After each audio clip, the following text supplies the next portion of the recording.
Makati Productions presents an original Star Wars story, Sword of the Jedi, Book 3, Redemption, written by Gregory O. Scott. A war in the unknown regions threatens to spread across the galaxy. On the living world Zanima II, a strange coalition Imperial, Alliance, Chiss, Yuuzhan Vong, Mandalorian gathers to stop it. Its leaders are all haunted by a tragedy named Darth Ketis, and to succeed Ben, Tahiri, and Jaina will have to face their failures and find redemption for themselves, and for Jaina Solo. Prologue. The darkness before. The more he stared, the more he saw. His head was arched back to watch stars resolve from the night sky. Even as the stars shone brighter, the darkness itself seemed deeper, like an all-consuming abyss. Maybe it was the darkness of the sky that made the stars seem brighter, or maybe it was the other way around. He felt like he should know, and maybe had once, but couldn't remember anymore. "What are you looking at?" asked a soft female voice behind him. Jaina Solo turned around. Though it was night, and he had wandered alone into the forests of the middle distance, he had no problem seeing the squat, bird-like figure watching him from a few meters away with black, curious eyes. The figure rested on river-articulated legs. Its head was cocked to one side in curiosity, and a crest of red feathers flared atop its head. It seemed like the perfect image of his teacher, the late Vergere, but he knew it was not her. He'd feel Vergere's presence in the Force, for one. Even more obviously, she did not breathe out puffs of vapor from her nostrils, and she trailed no three-toed footprints behind her. The surface temperature on Zanima II had dropped precipitously since the end of the battle for Yuuzhan, and now a thin layer of white snow formed a crinkly carpet over the forest floor, interrupted only by the solitary trail of Jaina's boots. He regarded the face of a world for a long moment before he said, "Everything. I'm looking at everything." The feathers on Vergere's neck ruffled in frustration. Sekit was so good at mimicry it was almost frightening. The living planet said through Vergere's mouth, "That's not very helpful." Jaina looked back up at the stars. "It feels like forever since I just stopped and watched the sky." The moment he said it, he recalled another time, maybe the last time. He had been with Vergere then, the real Vergere, on Coruscant, recently remade in the image of Yuuzhan, the lost Yuuzhan Vong homeworld which they attempted to remake at the center of the dead New Republic, unaware that the true heir to Yuuzhan was, fact, Zanima II itself. They had sat on the edge of a vine-laden cliff that had once been a building side, and watched the twinkling rainbow lights of the bridge. It was there that Jaina had finally realized, once and for all, that the Yuuzhan Vong had changed the galaxy forever, and that he would have to change as well. He was still changing, even now. It had been barely a week since his fight with Onami, the true supreme overlord of the Yuuzhan Vong. With the help of his twin sister Jaina, he had stood firm and turned Onami's poisonous attacks on himself. He had not fought with physical violence, but by allowing himself to become a true conduit for the Force, passing beyond all definitions of light and dark, good and evil, life and death. For that brief, astonishing moment, he had felt at one with the whole of the cosmos, beyond the plane of normal existence which he had striven his whole life to reach past. Now he a normal man again, and he did not know what to do with himself. He talked to Jaina already and told her his desire, however vague and ill-defined, to go out and explore the galaxy. He wanted to uncover the secrets of all the Force-using sects that had taken different paths than the Jedi or the Sith. He wanted to reach beyond the overly simplistic dichotomy and find a way to commune with the entire unifying force once more. He knew the Theron listeners, Baron Du Sages, and the rest would never individually help him reach the exalted state he had felt during his fight with Onami, but he felt he had to try. There was nothing he wanted more. "You are restless, Jaina," Sekit observed. "I've always been restless." Breath puffed in front of his face and was gone. "It's just been a long time since I didn't have anything to do with that restlessness." "But you have decided to explore the galaxy?" "Yes. You wish to find even more ways to experience the Force." Sometimes he forgot that he stood on the surface of a living being, one that could observe his actions and sense him in the Force even when he was not aware. "Yes," he said, "I think I'd like to keep exploring." "You wish to find out more about the Force, and in doing so learn more about yourself," Sekit observed. "In that, we are very much alike." "You're hardly a typical being, Sekit." "Neither are you, Jaina Solo." "I guess you've got me there. How do you plan to learn more going forward?" "I think you know. The Yuuzhan Vong are now arriving on this world. It is already proven to be an interesting family reunion." "I can't imagine. As I learn more about them, I learn about myself. It is a truly symbiotic relationship, the kind Yuuzhan once had with the Yuuzhan Vong, before they became so warlike that Yuuzhan pushed them onto a plane of the Force separate from those all other beings experience." "Symbiosis?" Jason echoed. "Sounds nice, but I think I'm going to be doing this journey alone." Vergier's mouth drooped in a slight frown. "It is not good to be alone, Jason. Your family and friends depend on you. Your sister, especially, needs you, though I sense she is too proud to admit it." "I know," he allowed. A part of him hated the idea of leaving Jaina and the rest of his family behind while he went off on some quest of self-discovery. "There are some things I can only do alone." He truly believed that. All his life he'd sought a personal, individual relationship with the Force, which was why he'd opposed Luke's creation of the Jedi Council for so long.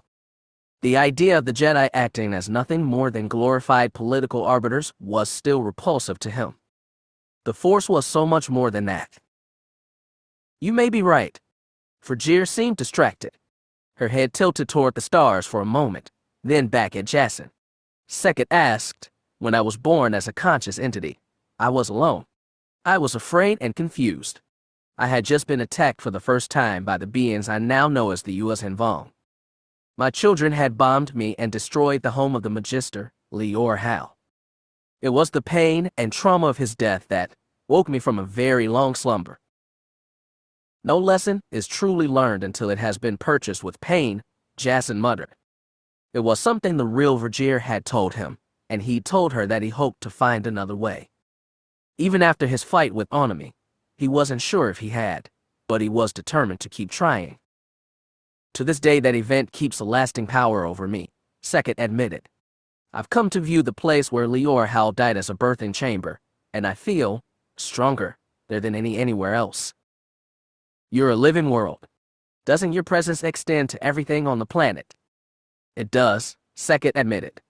"But even so, I found that my powers and sense of self are stronger in some places than others, and strongest of all in that place of pain, that place where I was, after a fashion, born." Sekit laughed softly. "As I told you, I remain a mystery, even to myself." "May I see this place?" Jason asked. He'd been so intent on searching for mysteries throughout the galaxy that he'd almost forgotten the great mystery beneath his feet. "Of course," Sekit smiled with Vergier's face. "I was only waiting for you to ask. I would give you a little advice, though, Jaina Solo. Dress warm. It's going to be very cold." Jason stood in a fantasy of white.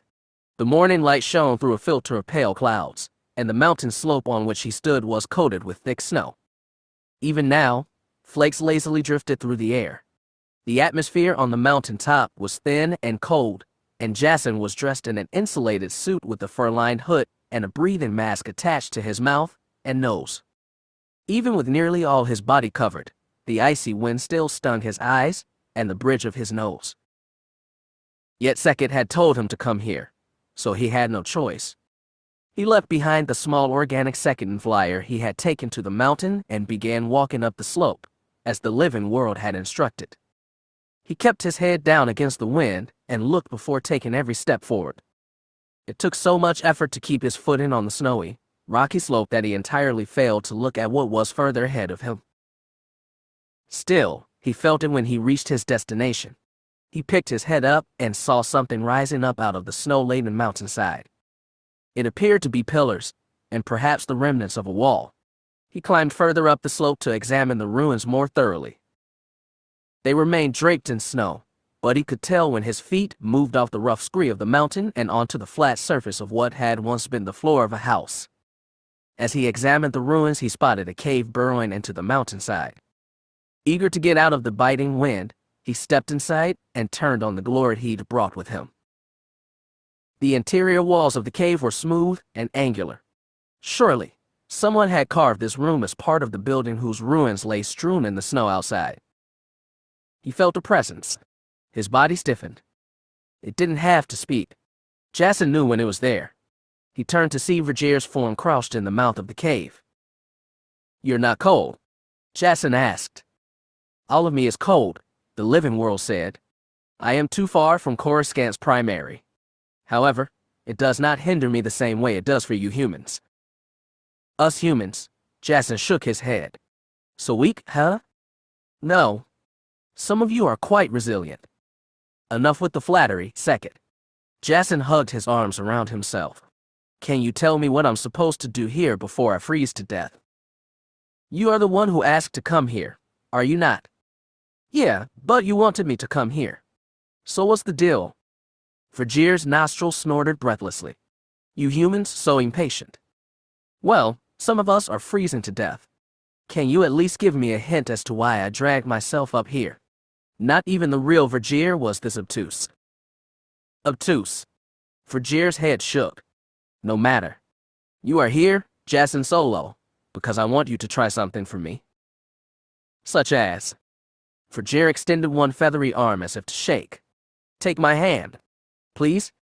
Jason stared at the four-fingered hand. He stared at her face. Her body moved in imitation of breath, but no vapor came from her nostrils. He'd even been touched by second in Vergier's form before. It had felt like nothing more than the faintest pressure.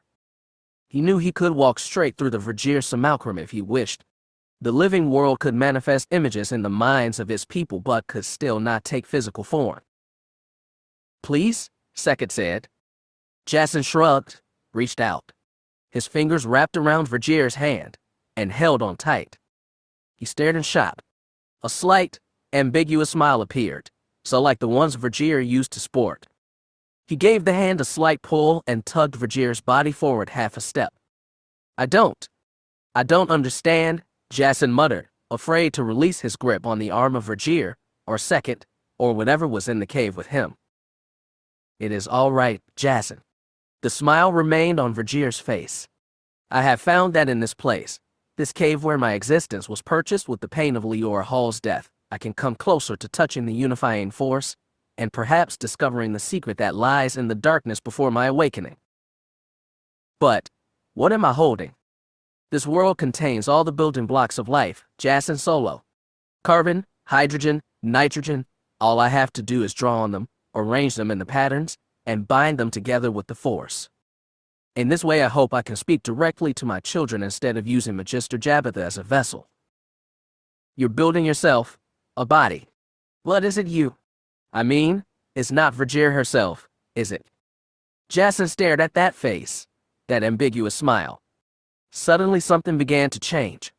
The feathers on Vergier's face seemed to wilt. Her face grew visibly more worn. Something in the black well of her eyes seemed to change. Her fingers tightened their grip on Jason's wrist and, suddenly, Jason felt something through the Force like a punch. It was a familiar sensation, a familiar presence, one he hadn't thought he'd ever see against after it faded away in front of him in the dark mining tunnel on the desolate world of Ebic 9. "Vergier!" he shouted. He jerked his hand back in shock, twisting his wrist free. Suddenly Vergier's presence was gone. Her image winked out too, right before his eyes, leaving Jason to stare at snow drifting against filmy white clouds beyond the cave mouth. He stayed there for what seemed like forever, holding one hand in the other, waiting for some explanation as to what had happened. It finally came when he heard a long, drawn-out sigh behind him. He turned around and saw a short, blue-eyed, round-faced human boy, maybe 12 years old. He had dirty blonde hair chopped short except for a single braid that hung onto the shoulder of his thin white tunic. It took Jason a moment to realize he was looking at the image of his late grandfather. He still struggled to understand how such a small, innocent-looking boy could become the horror that was Darth Vader. He hated when Second appeared in this form. His dead mentor's image was discomforting, but it was still far better than this reminder that even the best of the Jedi could become a monster. What happened? Jason demanded. He was in no mood for games. It's a little hard for me to understand too. Young Anakin Skywalker crossed his arms over his chest. Sekit said, I can give shape and form to myself, but I can also call on those lost. That was Vergir. I felt her through the Force. How did you do it? Vergir was very important to me, Sekit said. She helped awaken me to my true self. It is possible that the link she forged with me in life created a tether that ties me to her still, even in death. The sophisticated words sounded so strange from a child's mouth. Can you do that? Can you reach beyond death? Jason stared into the eyes of Anakin Skywalker, but all he could think about was the other Anakin, his younger brother, who had died saving the Jedi from the Voxen and Mirkir. He was suddenly overcome by the desire to talk to Anakin again, even if just for 1 minute, just so he could let him know that his sacrifice was not in vain, that the Jedi were strong and united as never before, that they had brought peace to the US, Vong, and come to a new understanding of the Force itself. But as he stared into Anakin Skywalker's eyes, he knew his wish would never be. The living world sensed that too. The boy shook his head and Sekit said, I'm sorry, Jason. I can't touch your brother. I never knew him. Even with Vergir, I feel merely shadows.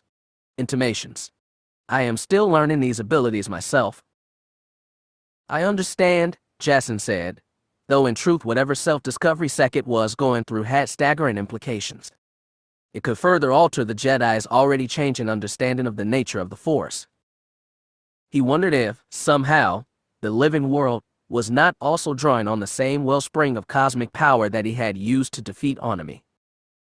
It will take time for me to work this out, Sekit said. As I said, I am barely beginning to understand my own mysteries. I know, Jason nodded gravely. And I'll keep this a secret if you want. Please do, Anakin Skywalker nodded. Jason stared into the blue eyes of his grandfather and wondered, just for an instant, if Sekit could reach into the Force and touch the spirit of his dead grandfather.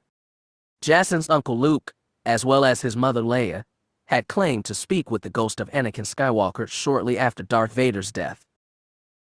It was through these visions that they knew that Anakin Skywalker, from all the horrible things he'd done in life, had been redeemed in the end and merged peacefully with the Force to join his old masters, Obi-Wan and Yoda, in whatever lay beyond the end. In this way, Anakin Skywalker's tale had not just been a cautionary one of how a Jedi could fall, but an uplifting one of how even the most evil could save themselves. Just as the greatest Jedi could fall, so could the worst Sith be redeemed if he truly sought redemption. Is there something you want to ask me, Jason?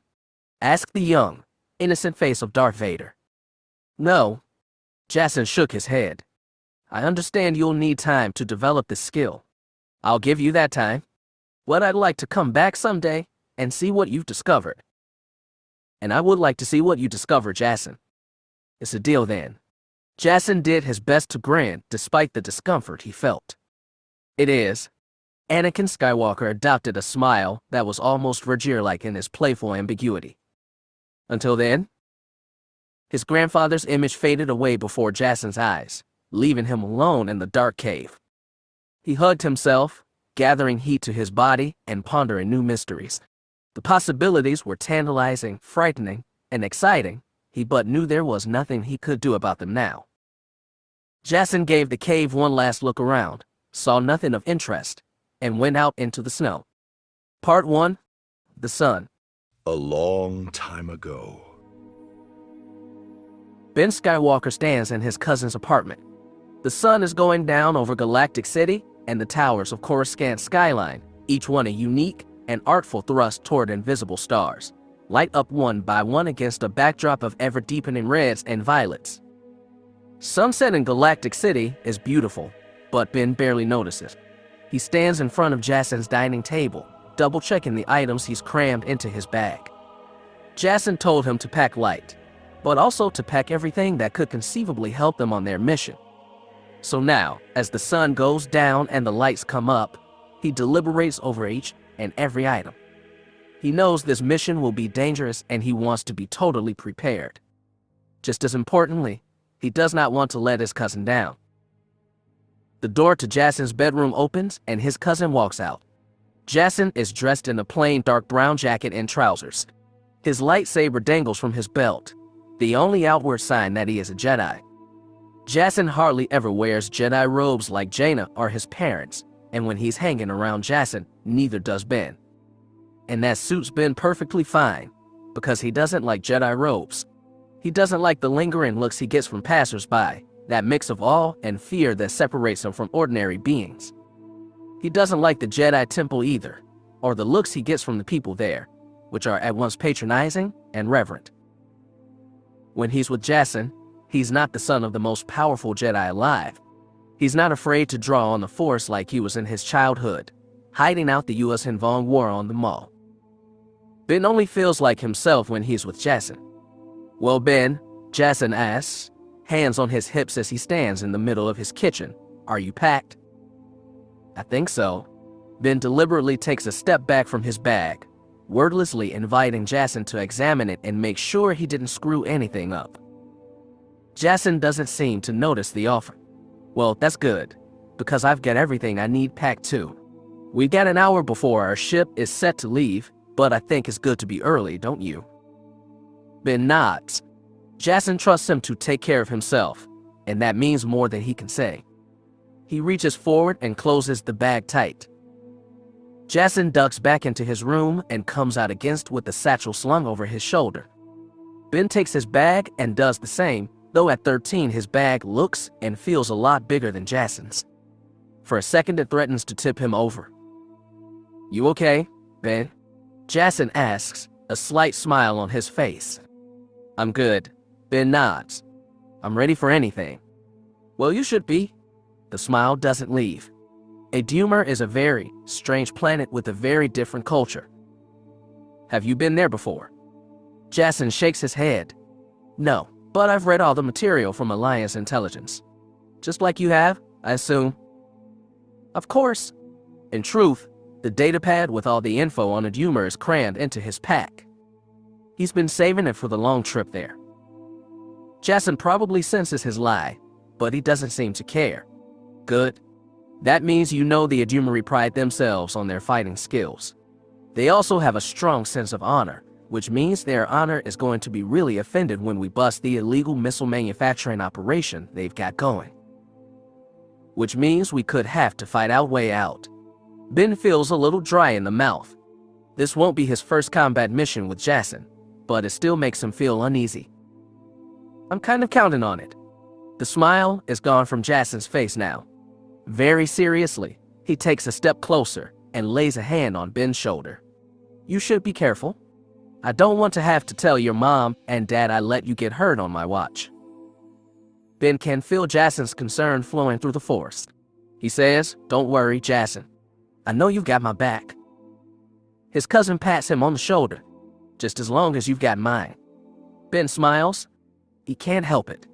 Jacen isn't his parents or the teachers at the academy or the normal people on the street. To Jacen, he's not an heir, not a son, not a mysterious magician or a noble warrior. He's a man, a capable and responsible adult, the kind he really wants to be. Jacen withdraws his hand.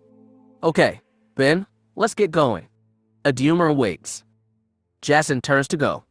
Ben follows him over the threshold, and once there through, Jacen closes and locks it tight, leaving the apartment cool and empty as a long night begins to fall. Chapter 1. A cool breeze washed over the clearing. Grasses rippled under invisible force, and the borer trees in the distance wavered, rustled. It caught Ben in the face, but he couldn't look away, couldn't even blink. It was Jacen, but it wasn't. It couldn't be. The Jacen walking toward them through the field of tall rippling grass. His hair, Ben noticed, unmoving despite the wind, was not any Jacen he remembered. Certainly not the Jacen he had spoken to in the Lake of Apparitions, restless and bitter, no longer Sith but not repentant of what he'd done. Not Darth Ketis either, whose gold-rimmed eyes blazed with fury. And not the Jacen before Ketis either, at least not the one Ben remembered meeting after he returned from his 5-year odyssey across the galaxy in search of new Force users. Looking back, he realized there had been something grim about that Jacen, something tired, something resigned, even before he sold his soul to Lumiaya in an attempt to bring peace to the galaxy. This Jason was like no Jason Ben could remember. His steps were confident but light. His eyes were alert and eager. His face was not young. It had been through too much for that, but it was not tired the way Ben remembered. It looked like it belonged to a man ready to go exploring. Second, Tahiri said confidently, not shocked at all. The living planet. Of course, Ben thought. He'd been told about this. The living world could manifest itself with thought projections, taking the shape of other beings it had met. Now it chose to greet them with the form of Jaina Solo, Jason as he was before he began his long, awful fall to become Darth Ketis. Ben didn't know whether to laugh or cry. Why?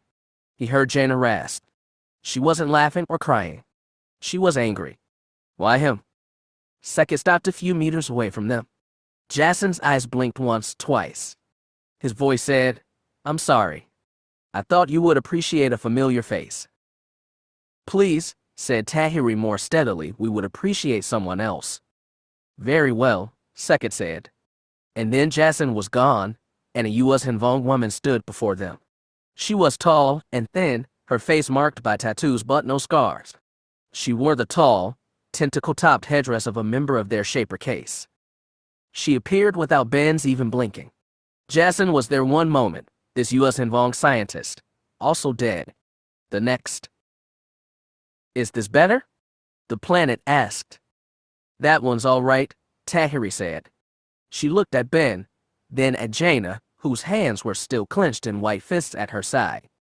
"Neither of you met her, but this face Sekit is wearing belonged to Nen Yim. She was the U.S. Hanvong scientist whose memories were implanted in me." The U.S. Hanvong nodded. The tentacles in her headdress bobbed slightly in imitation of natural motion but did not stir in the wind. "It is fine to see you again. Are you calling yourself Tahiri now, or Rena?" "You can call me Tahiri," the blonde Jedi said. She did not show the visible discomfort Jaina did, even though Sekit had brought back the traumatic moments of her past, when the implanted U.S. Hanvong memories had warred with her natural ones, and the only solution had been to force a compromise where both self existed within the body of a slim, short woman with gold hair, green eyes, and 3 scars over her forehead as a reminder of what she was deep down. Tahiri seemed calm, almost confident, even as she looked into the eyes of the person she'd almost been. Ben wished he could say the same. Still, his discomfort was nothing compared to the indignation rolling off Jaina in the Force. "Why did you bring us here?" she demanded. "Did you have us land out here to talk to us? Because I'd have much rather sat down in a nice settlement. We have a lot of questions that need answering." "I am sure you do." The image of Nen Yim folded his hands patiently over his waist. Ben was struck by the long fingers, each digit deformed by biological instruments grafted onto flesh and bone. However, those instructions did not come from me. I understand that the Magister wishes to treat new arrivals with caution. A party is coming to meet you as we speak. "I can feel them," Tahiri said, voice soft but firm. "I don't," Jaina said. Ben tried to put the strange thing in front of him out of his mind and reached out with the Force. He felt nothing beyond the general sensation of plant and animal life in the forest around them. Not even Sekit's thought projection registered. "It's U.S. Hanvong," Tahiri said. "Oh," Ben muttered.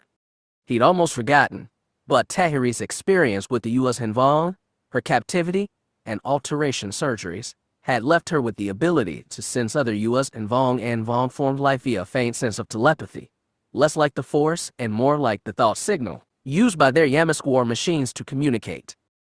He remembered that Jason had possessed those abilities too. "Can we trust them?" Jaina asked. Nen Yim's head nodded. "Of course. We met some of U.S. Hanvong already who weren't too friendly," Ben said. "Are these different?" "Certainly." Sekit seemed faintly offended. "The ones you encountered are a splinter faction. Wayward children." "They're very deadly children," Jaina said. Sekit nodded gravely. "I understand. And that is why I hope you will help bring them home to me." "You'd welcome them?" Tahiri asked. before Jaina could interject. I already did once. Nin Yam's head tilted back, like she was listening to something beneath the whistle of wind and the rustling of trees and grass. They're almost here, Tahiri said. And so I'll leave you now, the living world said. However, I would like to ask one brief question. Go ahead, Tahiri said. She had apparently become the speaker for the expedition. My projection of the late Nin Yim didn't distress you, did it? Tahiri shook her head. No, it was actually a little nice. And yet my projection of Jaina Solo did. Silence fell over the group. Ben said, Jacin's dead. I know. Nin Yim's face looked at him. There was something doubly alien in those eyes. I felt his passing in the Force, and that of your mother. Ben stiffened. He remembered that Zanima Sekhet had gone missing before Jaina began his downfall, before he had killed Mara Jade Skywalker. Do you know how they died? Ben asked. No. I was hoping you could tell me, at a later time. Jaina blew out a long, long sigh. At a later time?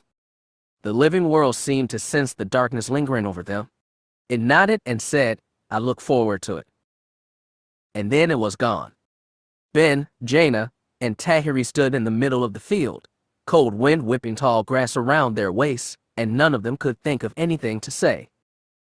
A short time or a while later, Ben saw figures coming from the far side of the clearing.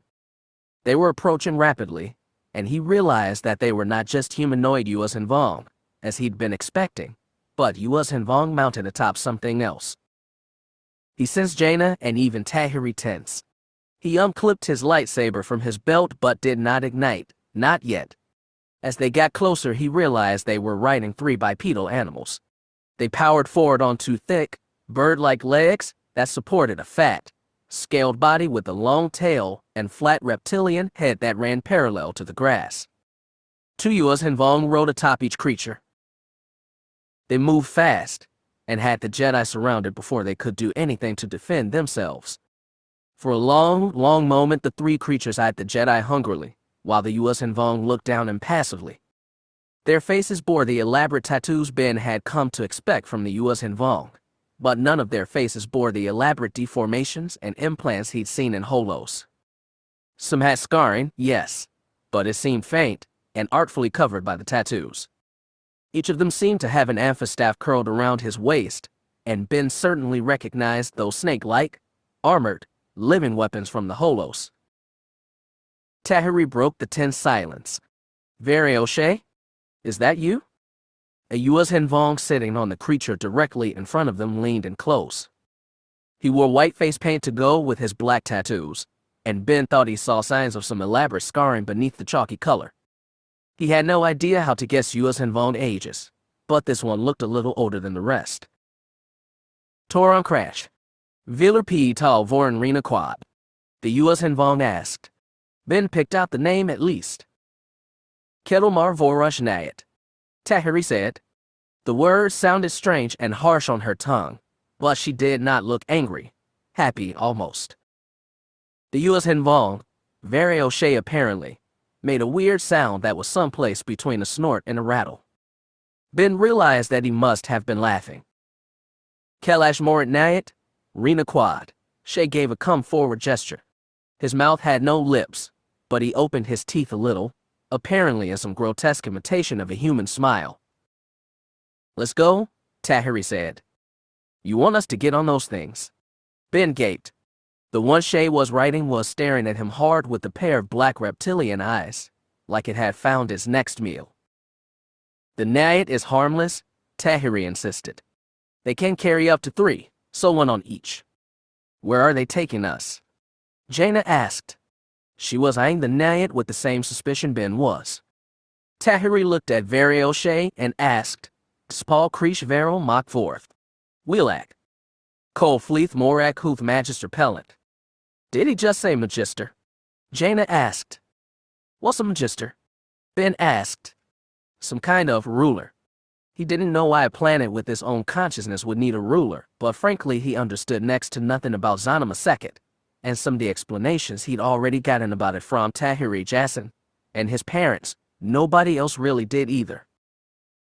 The Magister is the living authority on this planet, Tahiri explained. When I was here last, it was a Pharaoh woman named Jabitha. Pharaohs are the natives, right? They colonized the planet less than 2 centuries ago. If anyone is really from second, well, the U.S. Hinvong come closest. Oh, so they're sharing the world now. How's that working out? Tahiri glanced at Very O'Shea, then back at Ben. I guess we'll find out.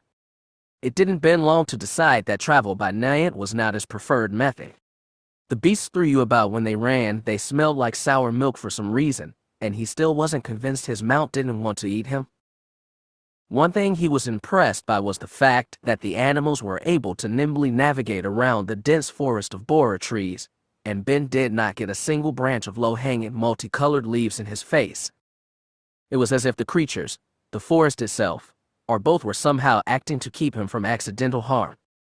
Even though he could feel the borer trees in the forest and the naiad not at all, they seemed to operate in perfect communion with one another. That should have made Ben feel better, but it didn't. There were still far too many unknowns, and beyond them was the one thing he did know that was worst of all. Vestarakai was out there somewhere, fighting with these wayward Vong, and while the idea U.S. Hinvong Sith Alliance was terrifying, it wasn't half as terrifying as the idea of facing Vester again. He tried to push the Sith girl out of his thoughts, but he'd never been very good at that, even before she betrayed him and almost gotten his cousin Alana killed.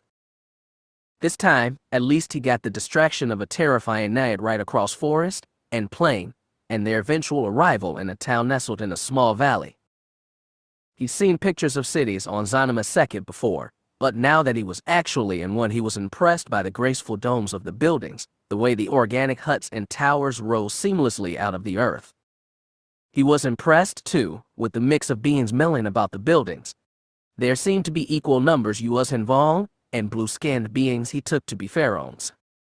Everyone paused to watch as the new arrivals as their naiad mounts strode down the town's center lane. Young U.S. Hinvong with painted, unscarred faces stopped and stared slaw-jawed. Pharaohs peeked out of huts, almost timidly.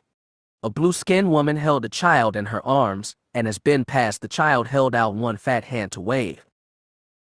It was all Ben could do to wave back. Their mounts finally came to a half in front of one broad domed building at the end of the lane. A mixed party of pharaohs and U.S. Hinvong were waiting for them, and Ben scanned for Jabitha.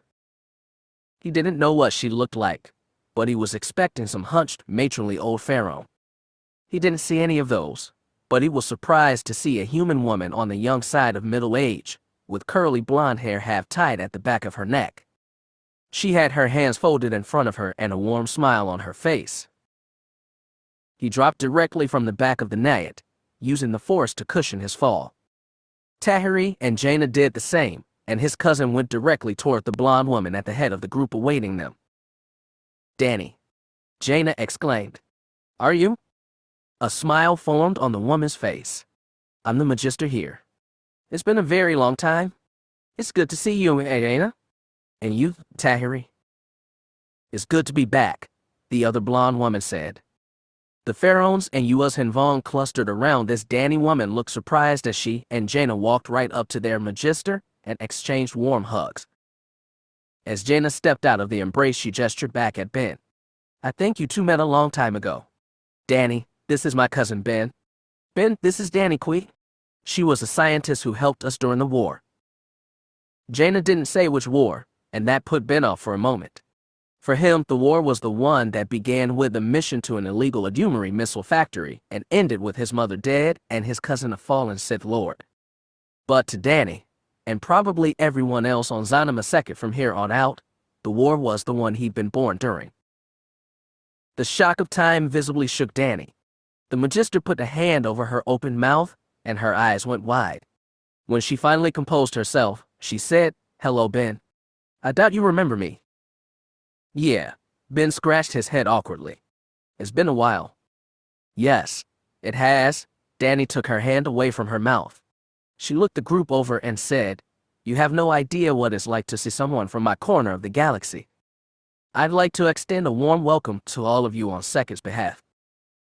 "Actually," Jaina said, "we already got one when we landed." Danny's eyes went white again. A few of the pharaohs and Yuuz and Vong started whispering among themselves. I see, Danny said eventually.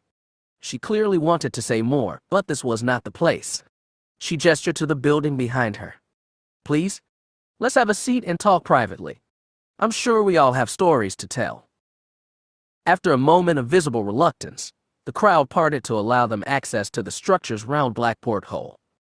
Danny went in first, followed by Jaina and Tahiri, with Ben bringing up the rear. The crowd lingered outside the door, whispering again, but none tried to enter. The inside of the building was like nothing Ben had ever seen before. The ceiling was low and curved, befitting the shape of the exterior. Round pillars rose to support the roof at seemingly random locations and seemed attached to the floor and ceiling both by tree-like roots. Shelves protruded from the walls and were bound by objects wrapped in woven cloth or leather. Danny led them to a spot on the floor, where they sat down on a carpet with intricately woven designs in red and orange that contrasted with the cool green-blue tone of the ceiling, walls, and floor. This is grown, Ben stated the obvious, because for him at least, it was like nothing in the known galaxy. Certainly not the endless artificiality of Coruscant or the old stone ruins of Ossus. He wondered if the entire planet was like this. Danny nodded as she sat with her legs crossed, white hands folded in her lap. This entire village was created less than 10 standard years ago, she told him. Ben looked around and gave an impressed whistle. The curiously organic nature of the village made it seem as ageless as the valley and forests in which it was placed. I remember, Tahiri said. Before I left, we were planning to grow more cities and towns. This is one of them, Danny said. As you can see, we've settled it with a mixed pharaoh and Yuuz and Vong population. How is that working? Tahiri asked. To Ben and Jaina, she explained. When I left, the populations were still largely in separate cities, mostly on separate continents. Neither group was keen and mixing, and she stopped herself, shook her head.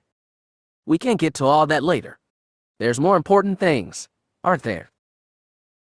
There are, Jaina nodded, then said pointedly to Danny, you were surprised when we said we'd spoken to Sekhet. Yes, Danny sighed. The woman, who until now had projected a certain ageless elegance, looked suddenly old. She said, Sekhet has not spoken to me, or to my knowledge anyone on this planet, since True Honor left. True Honor, Jaina repeated. That's what the renegade Yuuz and Vong fleet calls itself. Danny nodded.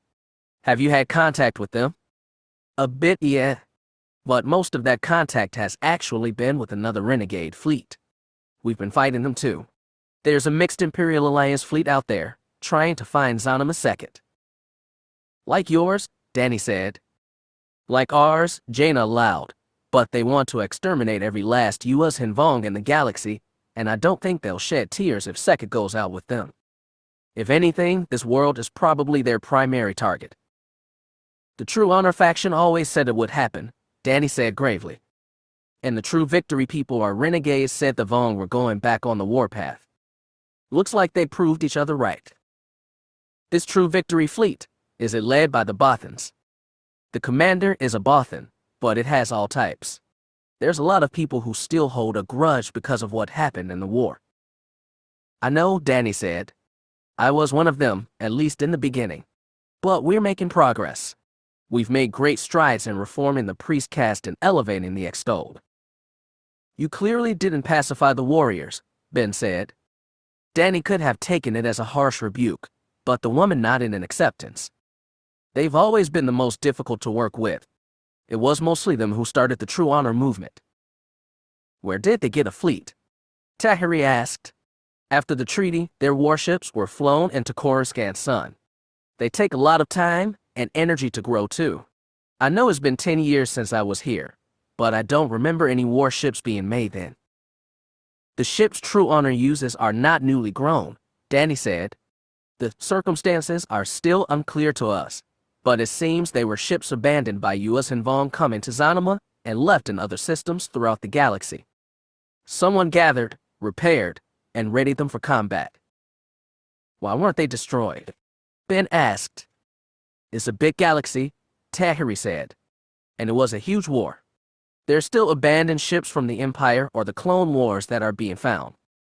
It's no surprise there are lost U.S. and Vong ships too. It must have taken a lot of effort to find and repair all those ships. Ben spoke up. I thought all the U.S. and Vong were supposed to be on Zanima Second. Yes, Danny said.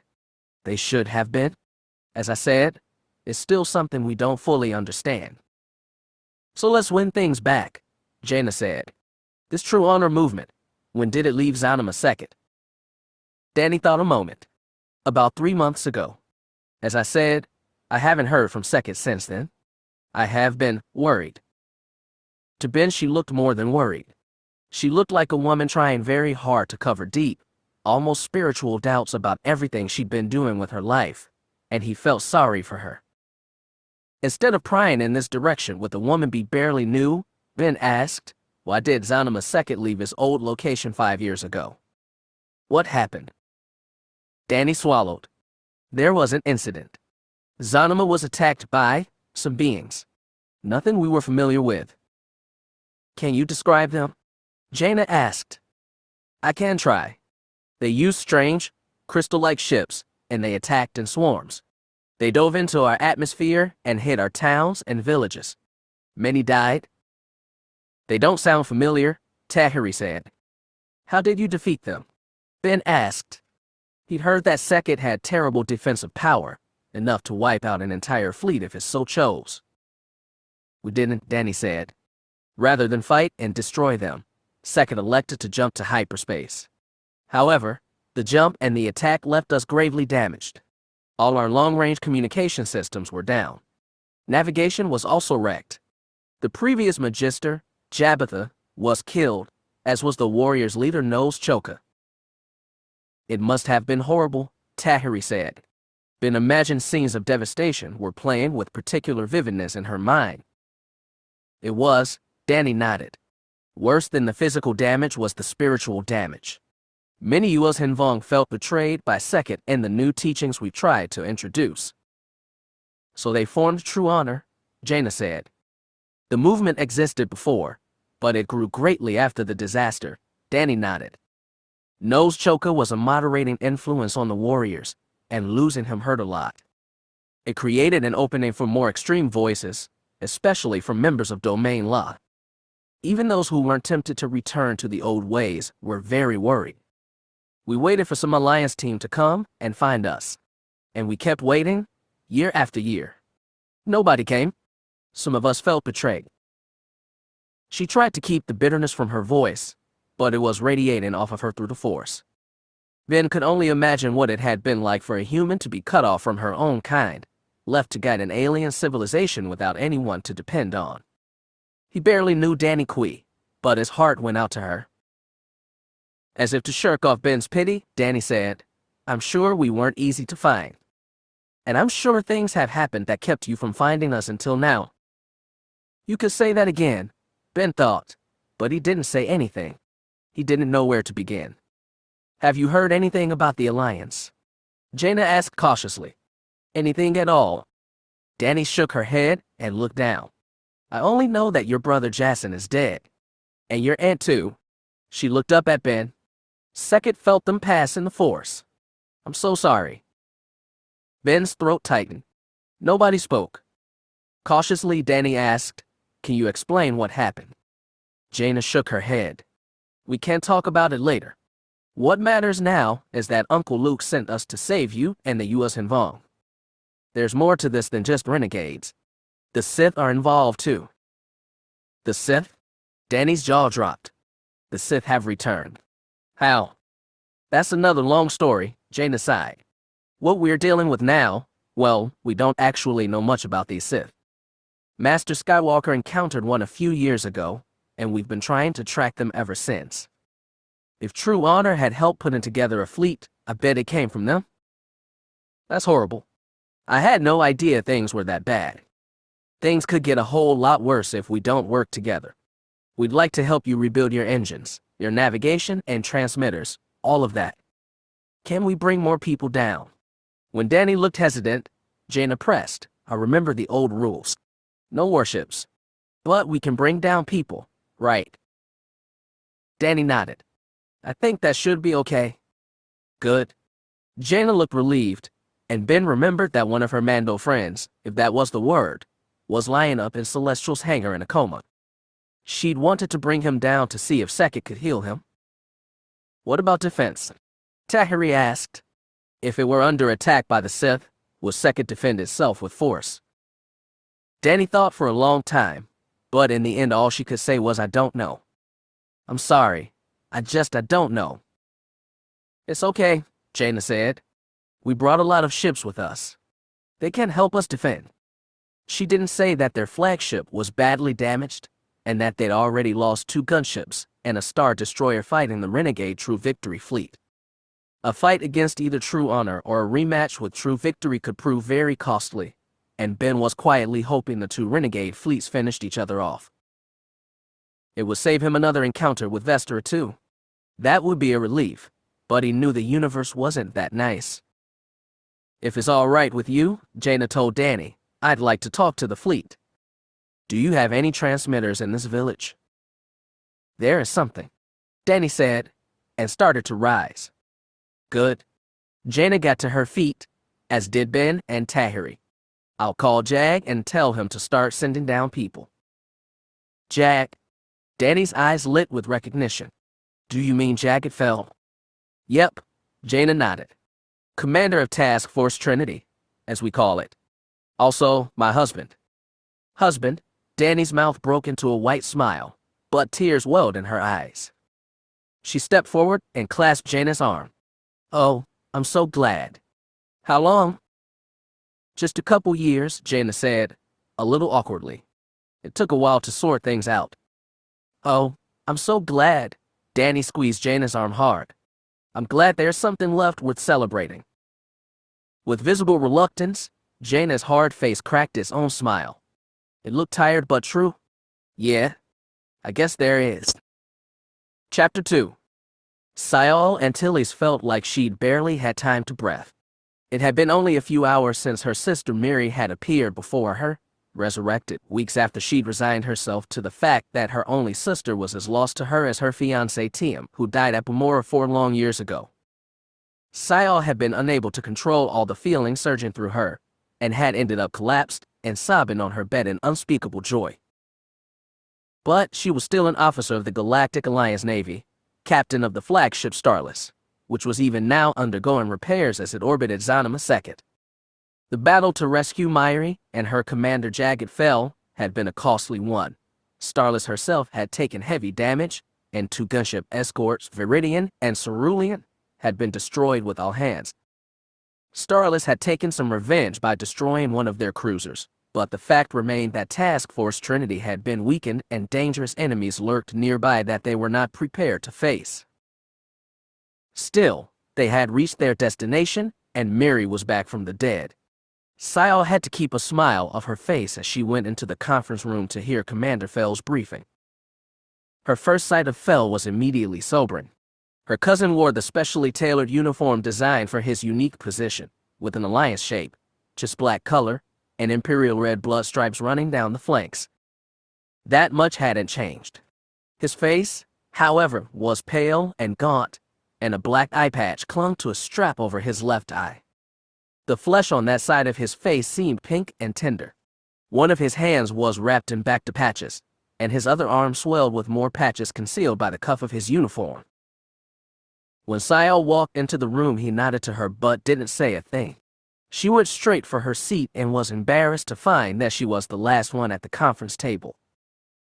The rest of Trinity's senior commanders had already gathered. Next to Sayal was Sol Vernadette, captain of the largest remaining Imperial vessel, Vindicator. The previous flagship, Justifier, had been destroyed in a sneak attack by Admiral Dala's renegades, and its captain, Philior, had been taken prisoner. Philior's fate was still a confused issue, and Sayal could see the uncertainty on the old captain's craggy face. Next to Vernadette was Mila Pavrik, commander of the fleet carrier Karuska Gem. Pavrik was tall Calibop, whose gold and red wings were arched behind her back, trailing feathers on the conference room's floor. Pavrick's black eyes blinked as she glanced at Syal, but her avian face was unreadable. Beside the Calibop was the Gamorrean. Vort Piggy Sabinaring, commander of the special Wraith Squadron unit to which Miri belonged, had been one of their father's pilots in wars previous. When he looked at Syal, she saw an expression on his wide green tusked face that, to most beings, would have been unreadable, but she could tell he was smiling. After the Gamorrean was the Bothan.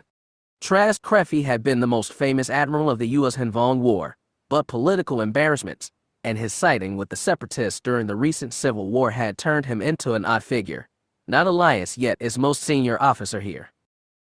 He was presently serving as a military advisor aboard Starless, and had been a mentor to the leader of the renegade fleet, Bryn Erefja. Finally, there was Wynsa Fell, the human captain of the Chiss vessel Celestial. Jagged's sister, Wynsa had abandoned the fleet once, only to reappear just in time to rescue Jagged and Myri as they escaped Dallas' clutches. The severe blonde woman didn't seem to pay Syal any attention at all. She and her brother were watching each other wordlessly, their expressions carefully guarded. When Syal sat down, Jagged said, "Welcome, all of you. I'm glad you could be aboard on such short notice." Everyone nodded. Syal was worried, having all the senior captains in one place, but apparently Fell thought the risk of another ambush was less than the risk of inter-ship communications being intercepted. Jagged Fell kept his eye dead forward on all of them and none of them, as he summarized the situation.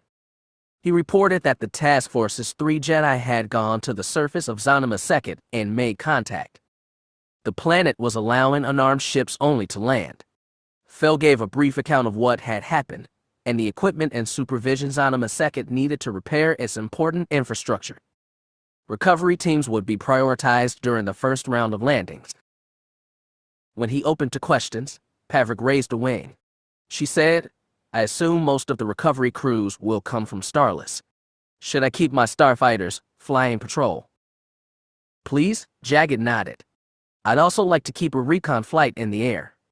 Right now, Captain Ompham has Mondromeda's gravity wells online, effectively doubling the planet's mass shadow. If they try and sneak up on us, we should know they're coming and have time to prepare a defensive screen." Wynsa raised a hand. After a tiny delay, Fell granted his sister a nod. The woman asked, "Which they are we speaking of, Commander? The renegade U.S. Hanvong fleet or Dallas?" Kreffy cleared his throat. Erefja's main priority is to exterminate the U.S. Hanvong. He is a clear-minded tactical thinker. He knows that, while the fleet is dangerous, Zanima Second is his ultimate target. "Do you think he would attack the planet before clearing the fleet?" Vort asked. A slim silver vocoder around his fat neck translated as muted Gamorrean squeals into mechanical basic. "Bryn Admiral Erefja would want to know his back is secure, but if he thought he could score a quick hit-and-run attack on the planet, I believe he would take it." "And what about Admiral Dalla?" Wynsa asked. "What would she do?" Captain Vernita spoke up. "Admiral Dalla specializes in doing the unexpected.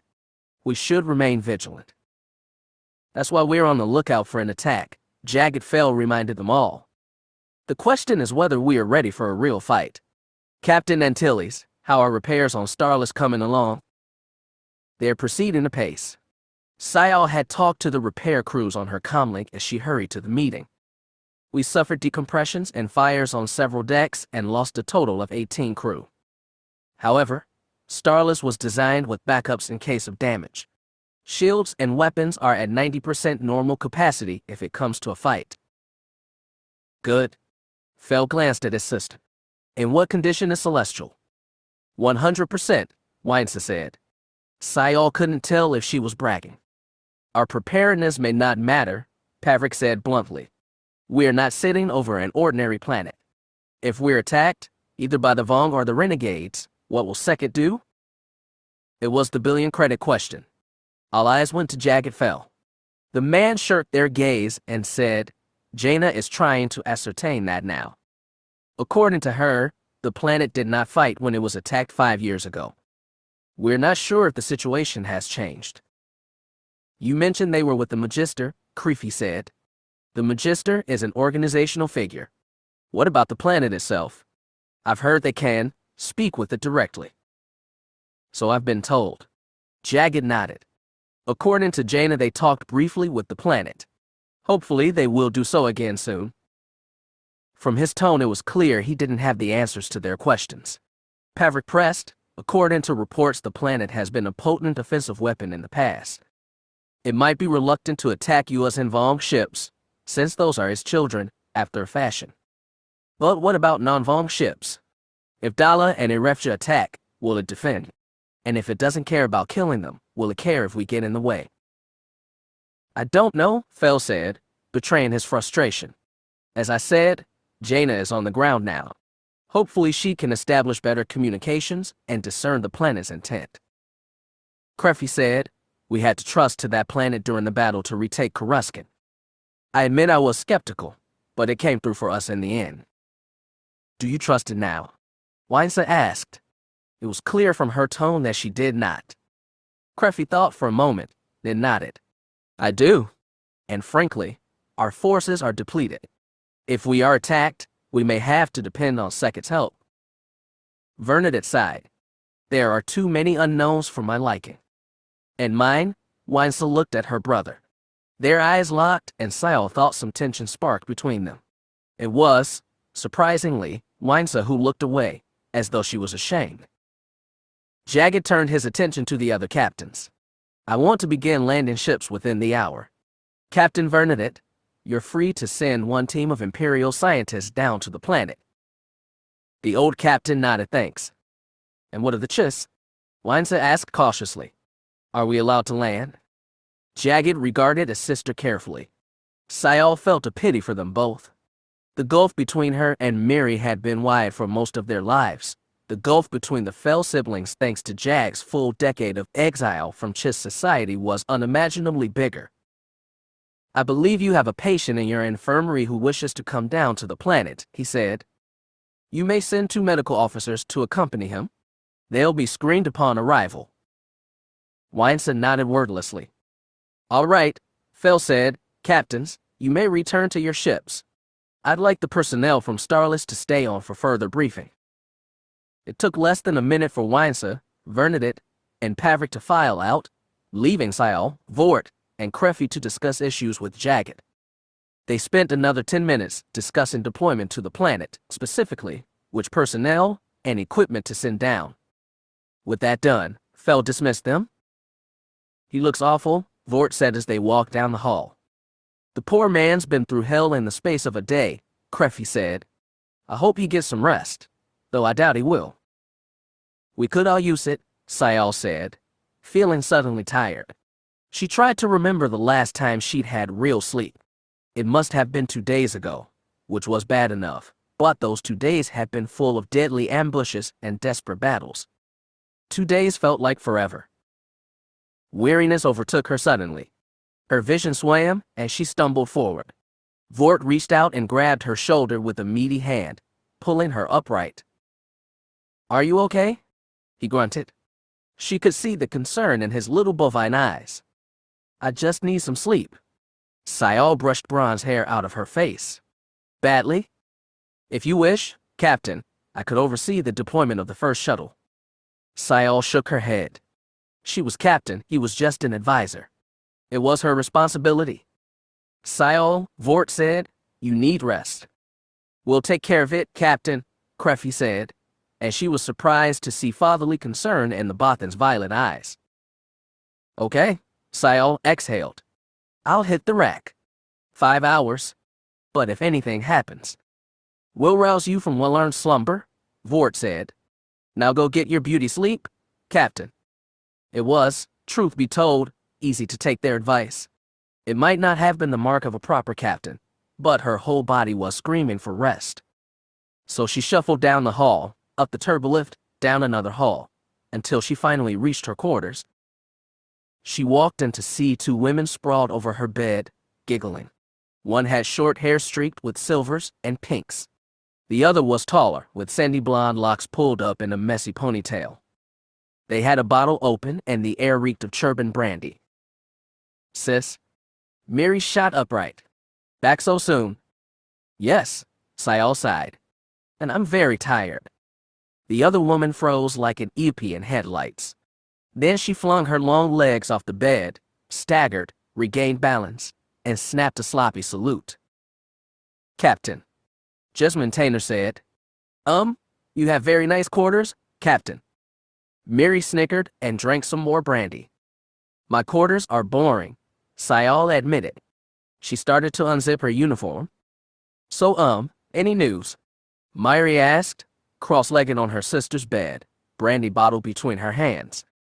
We're sending teams down to Zanima Second, Sayal said, including half of Wraith Squadron. Both young women looked suddenly sober. Sayal took off her uniform jacket, draped it over her desk chair, and sat down. I talked it over with Piggy. Miri, you're staying on Starless. Her sister gave a small, satisfied nod. Jasmine, still on her feet, asked, what about me? You'll be going down to the planet, along with Gorset, Lat, Huhana, and Basara. We thought you'd be the ones best suited to handle US Hinvong and second in biotech. Okay, Jasmine said, and that was it. It was Miri who said, that should be really interesting. Huh, Jezzy? That's a word for it, Jasmine nodded. Sayal noticed the lightsaber dangling from her belt for the first time. That's right, she was Force sensitive. Daughter of an ex-Wraith and Jedi, and sister of Jedi too, but an academy dropout herself. Sayal herself had no desire to visit this mysterious, living, Force-strong world. The thought of being surrounded by an invisible sentient being that could pry into your thoughts was beyond unsettling. Jasmine looked like she didn't know what to feel. So when do they roll out? Miri asked on her behalf. First shuttle leaves in 1 hour, but it's not the Wraiths, Sayal said. She felt like she was beginning to melt into the chair. You've got 4. Oh, staying? Miri bounced off the bed and onto her feet next to Jasmine. Somehow she didn't spill anything. They must have downed most of the bottle already. Come on, we've got to get you ready. Yeah, Jasmine blinked like she was in a daze. Then she snapped another salute and said, Thank you, Captain, sir. Sayal stood up and waved them both to the door. Miri lunged forward and wrapped her sister in a one-armed hug as she held the brandy bottle in the other. Despite being the younger one, Miri was a few centimeters taller, and Sayal's chin bumped awkwardly against her sister's shoulder. Miri pulled back and snapped a mostly formal salute next to Jasmine. Then they scampered out and the door hissed shut behind them. Sayal stared at her bed, plush and tempting, and tried to find the strength to walk on over to the refresher for a shower. Then she decided that was too hard, shuffled over to the bed, and let herself fall into soft oblivion. Weinsa felt great relief as her shuttle slid into the safe berth of Celestial's hangar. She had felt tense the entire time she'd been aboard Starless, and she was glad to be back where she belonged. There was something strange in that, she admitted to herself as she and her escorts made their way from the hangar to the bridge. On the Alliance flagship, so many of the crewmen had been humans like herself. She was, however, far more comfortable when surrounded by blue-skinned, red-eyed, stony-faced Chiss. It was easy to see why she'd been raised by Chiss, not humans. Still, rare encounters like this reminded her of how strange her upbringing had been, and it threatened to drive her to distraction. Jagged in particular was a difficult problem. After his 10 years of exile, she'd more or less given up on ever seeing him again. She forced herself to stop wondering what he looked like now, how he acted. The Jagged she'd been reunited with on this mission was at once so like the older brother she'd emulated growing up, and not like him at all. It was a difficult paradox, and Weinsa didn't like to dwell on those. Thankfully, everything aboard the Chiss destroyer was organized and disciplined, orderly as it should be. When she arrived on the bridge, she was immediately met by her first officer, who told her that Fleet Command had attempted to hail her just half an hour ago.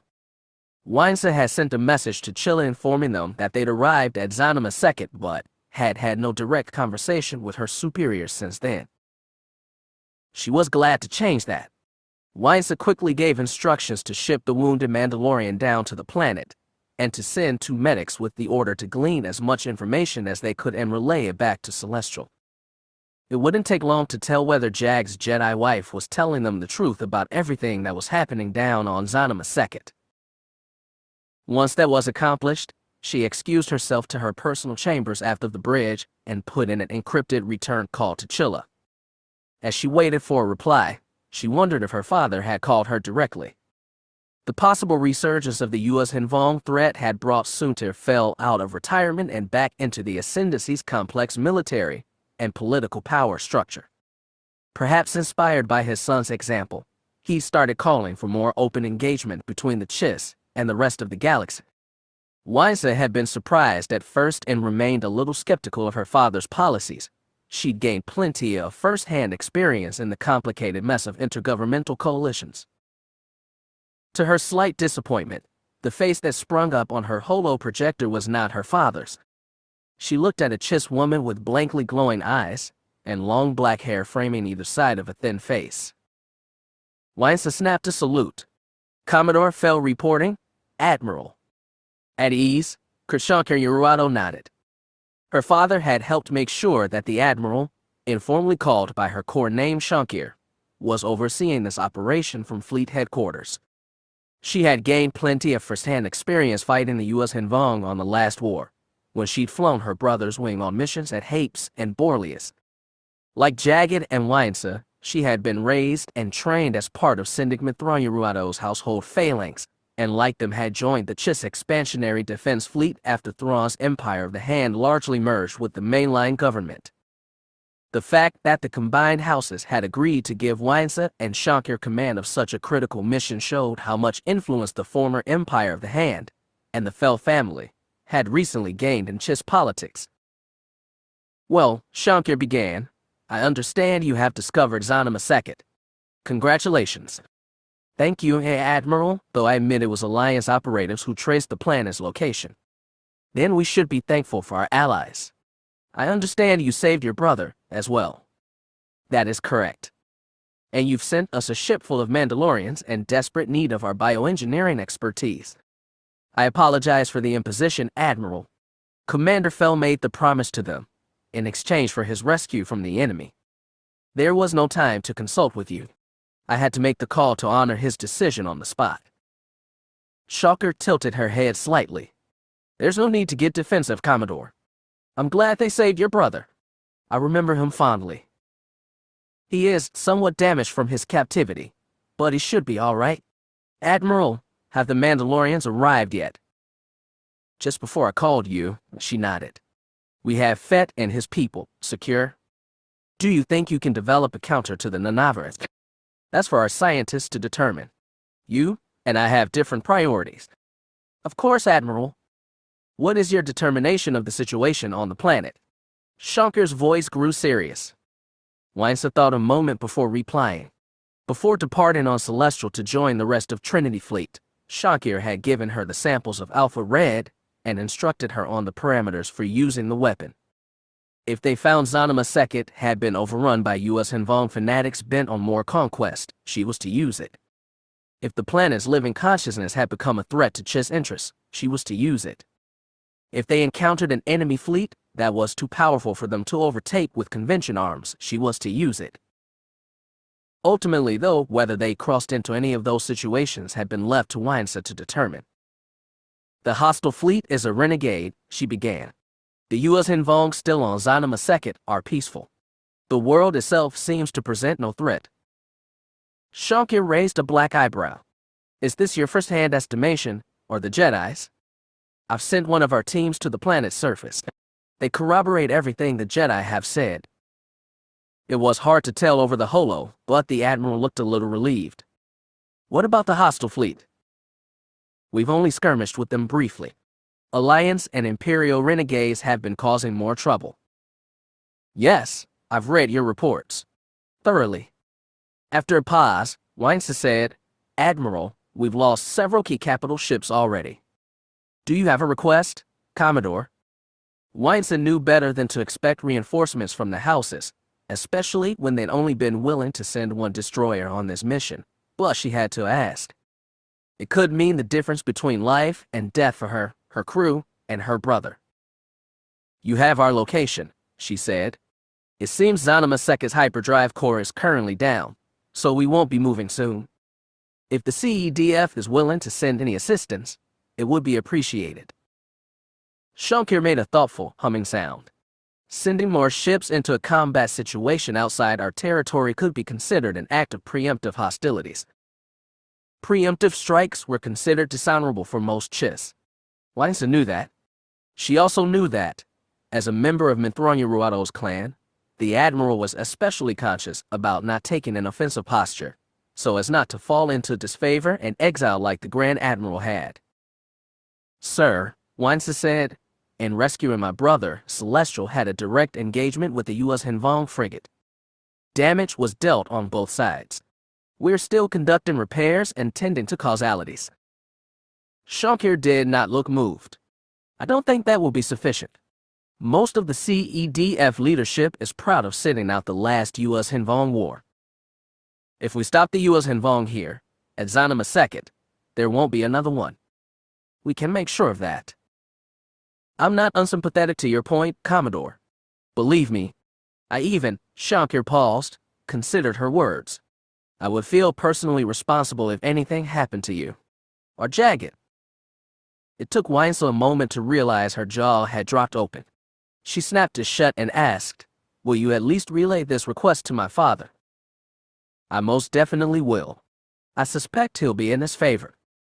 "Thank you, Admiral." Shankir tilted her chin upward. "Is there anything else?" "At the moment, I don't think there is." "Very well. We shall contact you again, Commodore."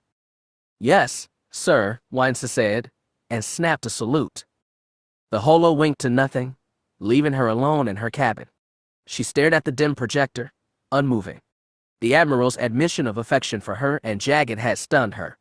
Shankir had been a trusted ally of the Fell family, even when her brother's actions had cast them into dishonor, but like all Chiss, honest emotion was something she showed rarely. Weinsa certainly hadn't expected to receive it now. When she'd taken Celestial into the Red Nebula, she told herself and her crew that they'd been acting not out of sentiment, but to preserve Trinity Fleet. At the time, she'd almost believed it, but now, in the following calm, she had to admit that her motivations were personal. It was unbecoming an officer to risk her ship to save one man, even if that man was her brother, but she'd done it anyway.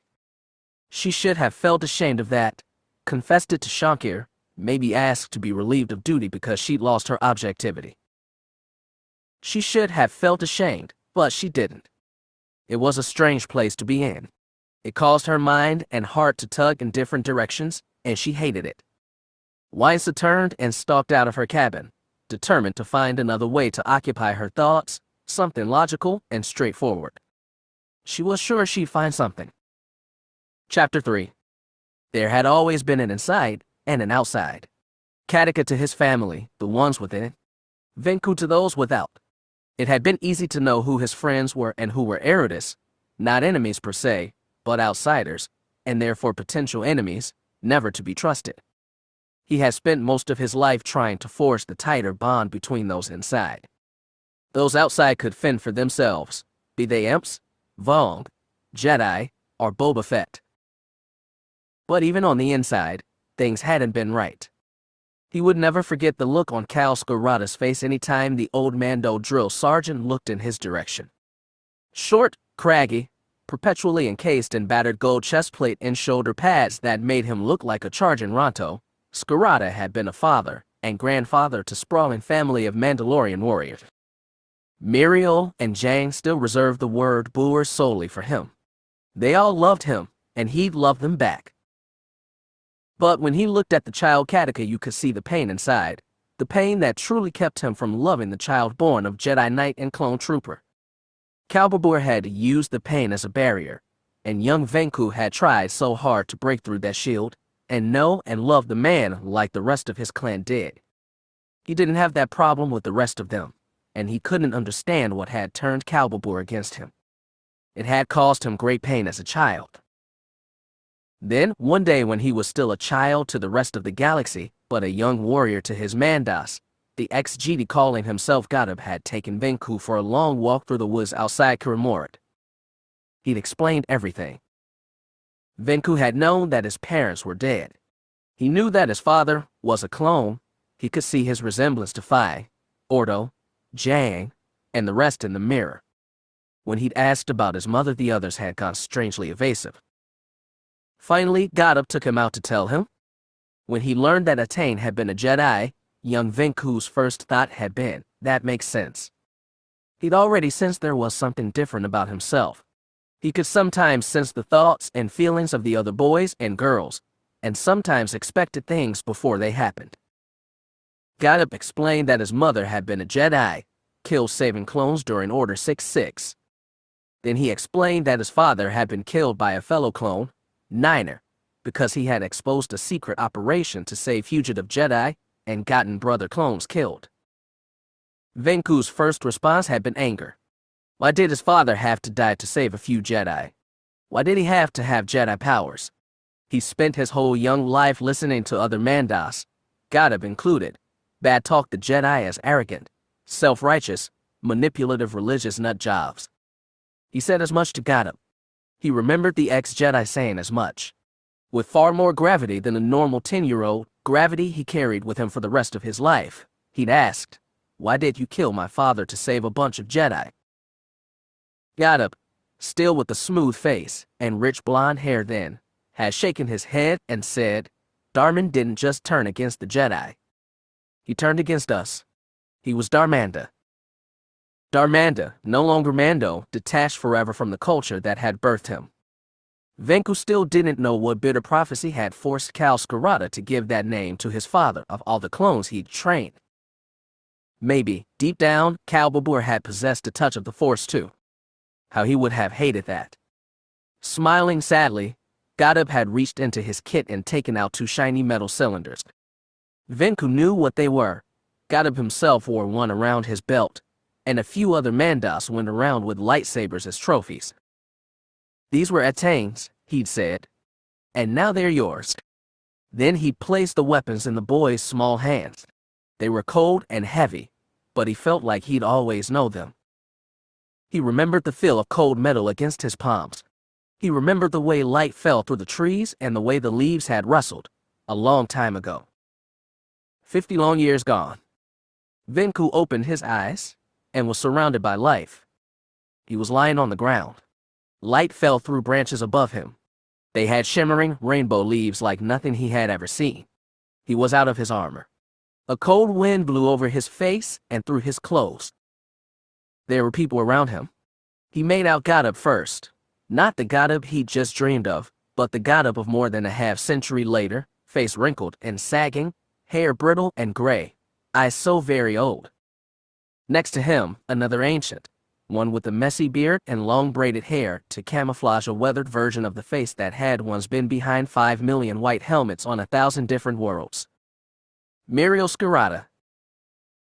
On his other side, the faces of youth. One was like a vision of the past, slightly bleached.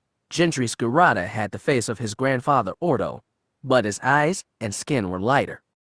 To his side, his sister Bess, her long dark hair tied in a ponytail while she leaned forward, blue eyes blazing with curiosity against her round, smooth-featured face. It's all right. Jagged placed a hand on his shoulder. His motion was gentle, but the hand seemed to weigh 20 kilos. Where are we? Venku croaked. His mouth was dry. It felt like his lips would split open. This is Zanima II, Jagged said. The Vongese world. Alarm spiked in his addled brain. The same? Jagged nodded. He was channeling calm through the Force. What's the last thing you remember, Katika? Muriel asked. He tried to search his memory. He thought of white quarters. Stormtroopers in armor like his father's, but different. A small woman with long dark hair, hunched on the bunk of her private cell, shouting at him in twisted agony. Solo, Venku muttered. Jedi Solo. On, Chimera? You took a hit on the head busting her out, Muriel said. The machines couldn't wake you up. Neither could Boudica. Solo suggested I take you here, said Jagged. She thought the force would be stronger here, that I could heal you. Venku tried to sit up, but his head swam with the slightest motion. His legs were weak and his arms weaker. He hadn't felt this broken, this helpless in his life, and for a Mando nothing was worse than feeling helpless. Just rest, Gadab said. I can try and help you further. Where are the others? We lost a few busting Solo and fell out of captivity, Mariel said. We lost Jaller, Kip, Londo, Far. Venku tried to count the loss. He's known all of their parents growing up. They were all inside people. And the rest. Went off with Fett to see the Chiss about an antidote, Mariel said. Time will Shabla tell if it works, but we could be going home. Home. The thought gave Venku a surge of joy. It had been 4 long and awful years since their emergency evacuation of Mandalore, after the Imperial Moffs dumped a nano-killer into the planet's atmosphere targeting Jango Fett's genes. Since then, Clan Skirata had wandered the stars, and Boba Fett, slowly growing into his role as Mandalore at last, had commanded his troops in absentia, relying on Gorn Bevine to act as his planetside proxy. The Moff strike had been a bitter blow not just to the Skiratas, but to the resurgent Mandalorian people. Venku had yearned for return, lusted for it, not just for his Mando aid but for himself as well. Now it might be in their grasp. But it might not too. The Chiss might fail. Zanima Sekhet might get destroyed by crazed fanatics in an hour. Venku had no way of knowing, no way of doing anything. He couldn't even get up. Just rest for now, Babur, Bess said softly. Vartika will help you heal. Close your eyes. Calm yourself, the old ex-Jedi said. Stretch out and touch this world. Feel the life around you, draw strength from it. It's just a forest. Gadab shook his head. No, I think it's much more than that. Venku closed his eyes and tried to forget his million new worries. He regulated his breathing and tried to feel his own body in the force, organs and blood vessels and bones the way Gadab had taught him. For Gadab, and thus for Venku, the force was not just a way to perform cheap tricks like opening a jar of calf with no hands. It wasn't just a way to screw with other beings' minds either.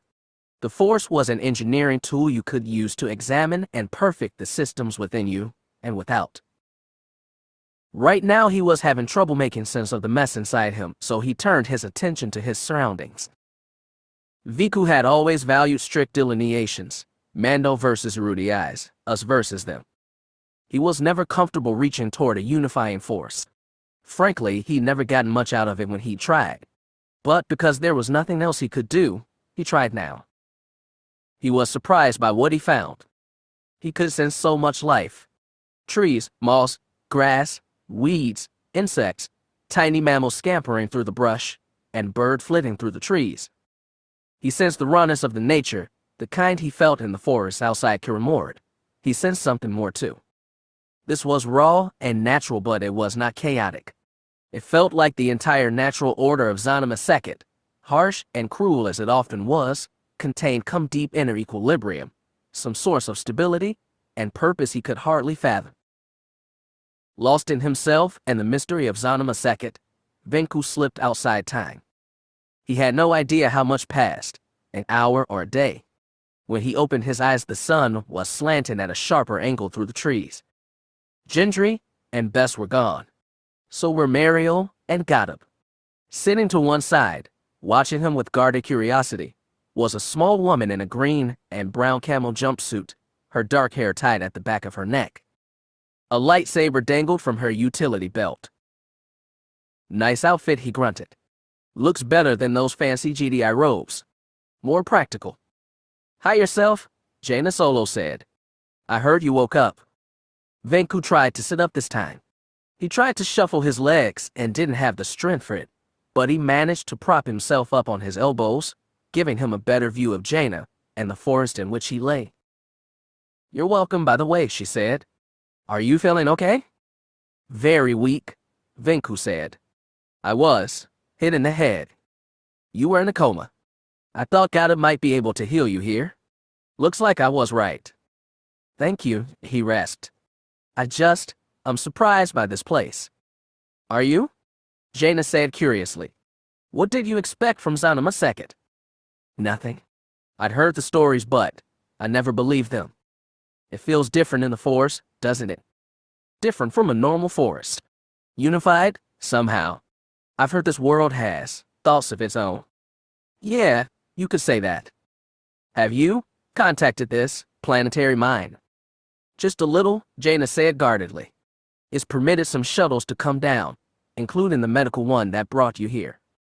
This planet's been alone and damaged for a long time, and we're trying to repair it. But Dala and the Vong fleet still out there? Then we may have to fight. Sekit has complicated ideas about fighting, but I know I wouldn't mind having four Mandos by my side. Venku had to smile at that, a very tired smile. I never thought I'd hear a Jedi say that.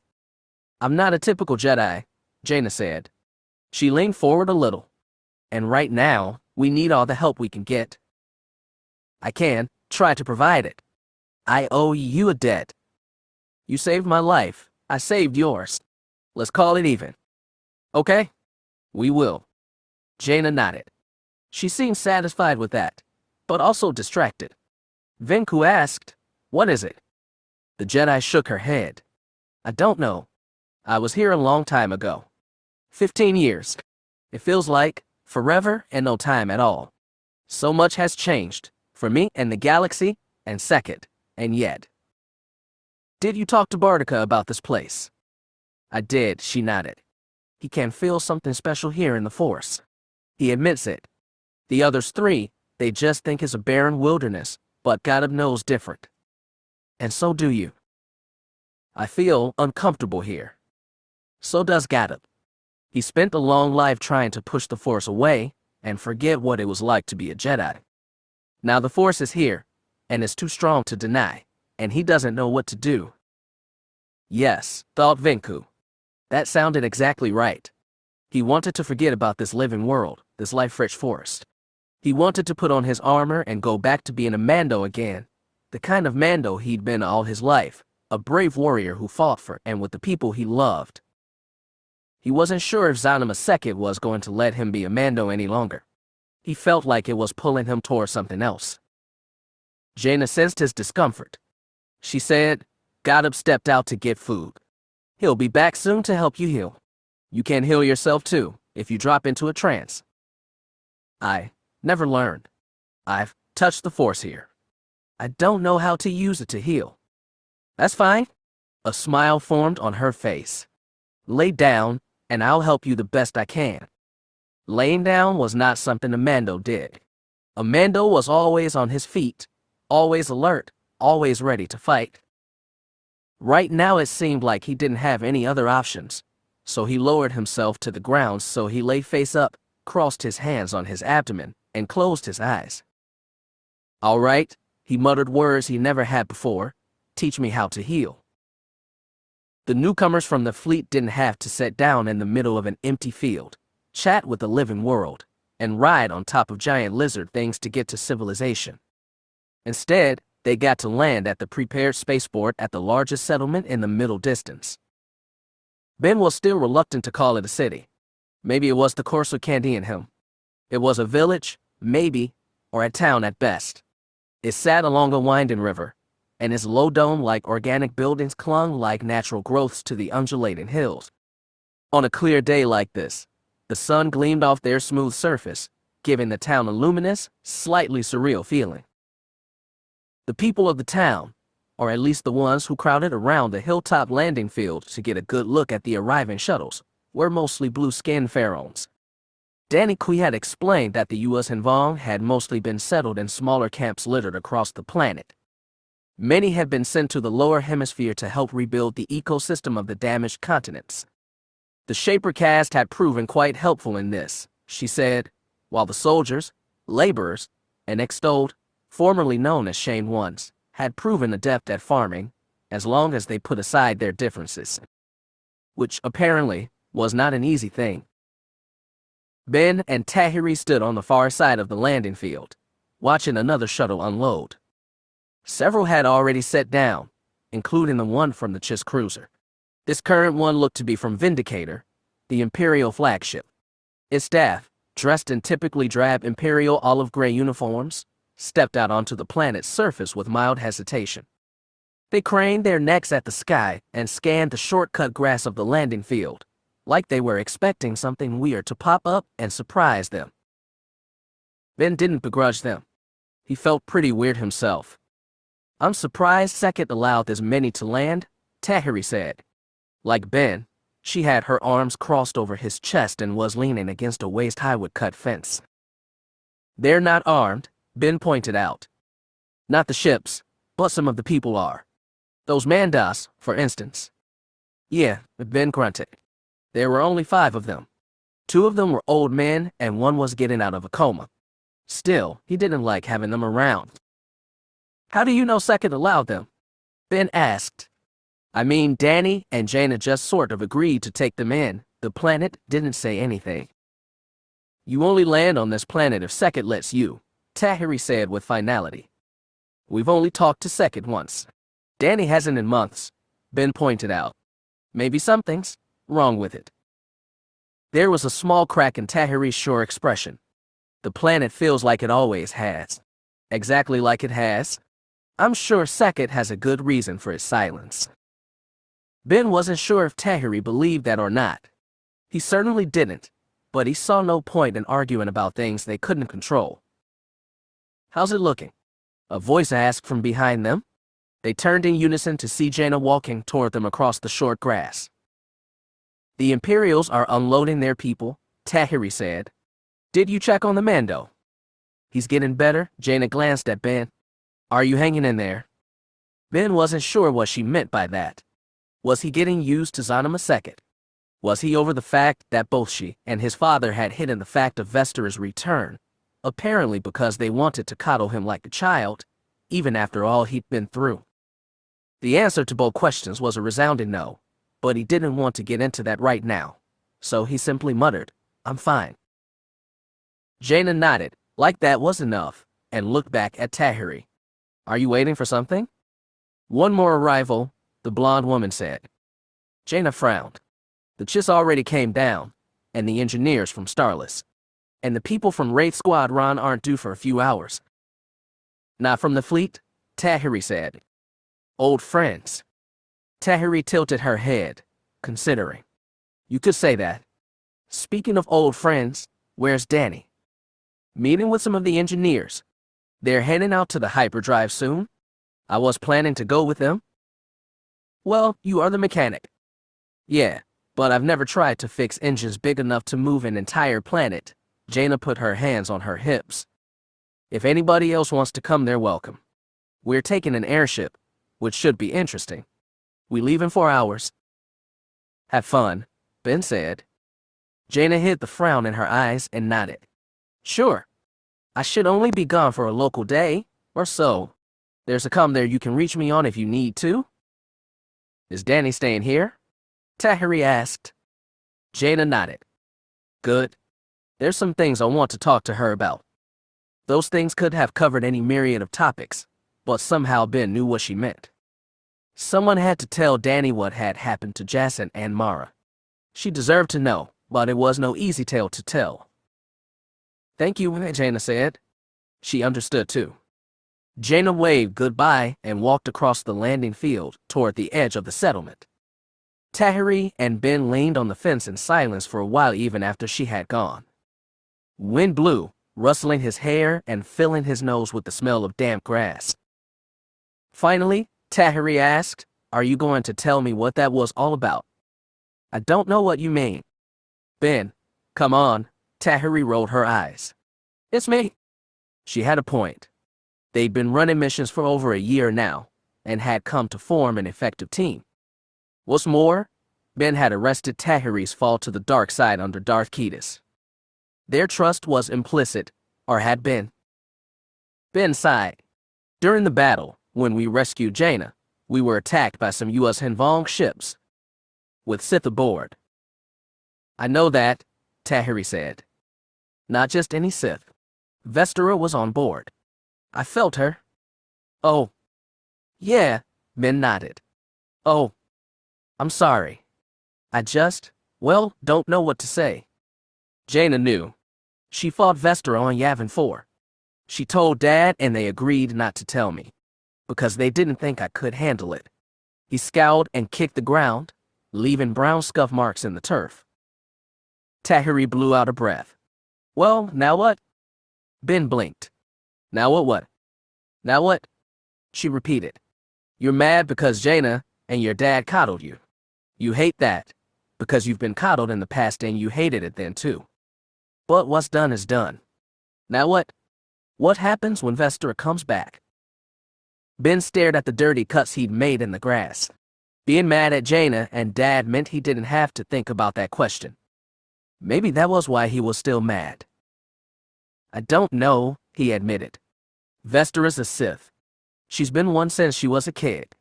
Nothing good's going to come out of her. I thought it could. I trusted her. You loved her, Tahiri said simply. No, I didn't. Ben shook his head. I got suckered. I got stuck working with a pretty girl, and I let my hormones get me in over my head. Ben, she said firmly. I was younger than that when Anakin died. It wasn't just hormones for me. I don't think it was for you either. What difference does it make? Ben snapped. I got soft. I let her into my head. I told her Jedi secrets. It's my mess, and I have to clean it up. Do you mean kill her? That was it, the issue that had been dancing around in his mind since Vestra touched him in the Force. Longer, really. Probably since he realized she betrayed him. It could be necessary. I thought I could redeem her once, and I was wrong. Tahiri asked, was it necessary for Jaina to kill Jacen? That wasn't Jacen, Ben snapped. That was Ketis, a crazy Sith Lord who had to be taken down. You can't call him whatever you want. He was still her twin brother. Okay, whatever. But yes, Jaina had to do it. And your mother, did she have to try and kill Jacen? Ben flinched. He looked at her with anger in his eyes. She met it with cool green dispassion. Killing what you love is never easy, Tahiri said softly. Your mom lost her life. Jaina lost, something neither of us can ever understand. Even your dad killed Lumaya, and he lost something of himself too. Once you do it, you can never get that something back.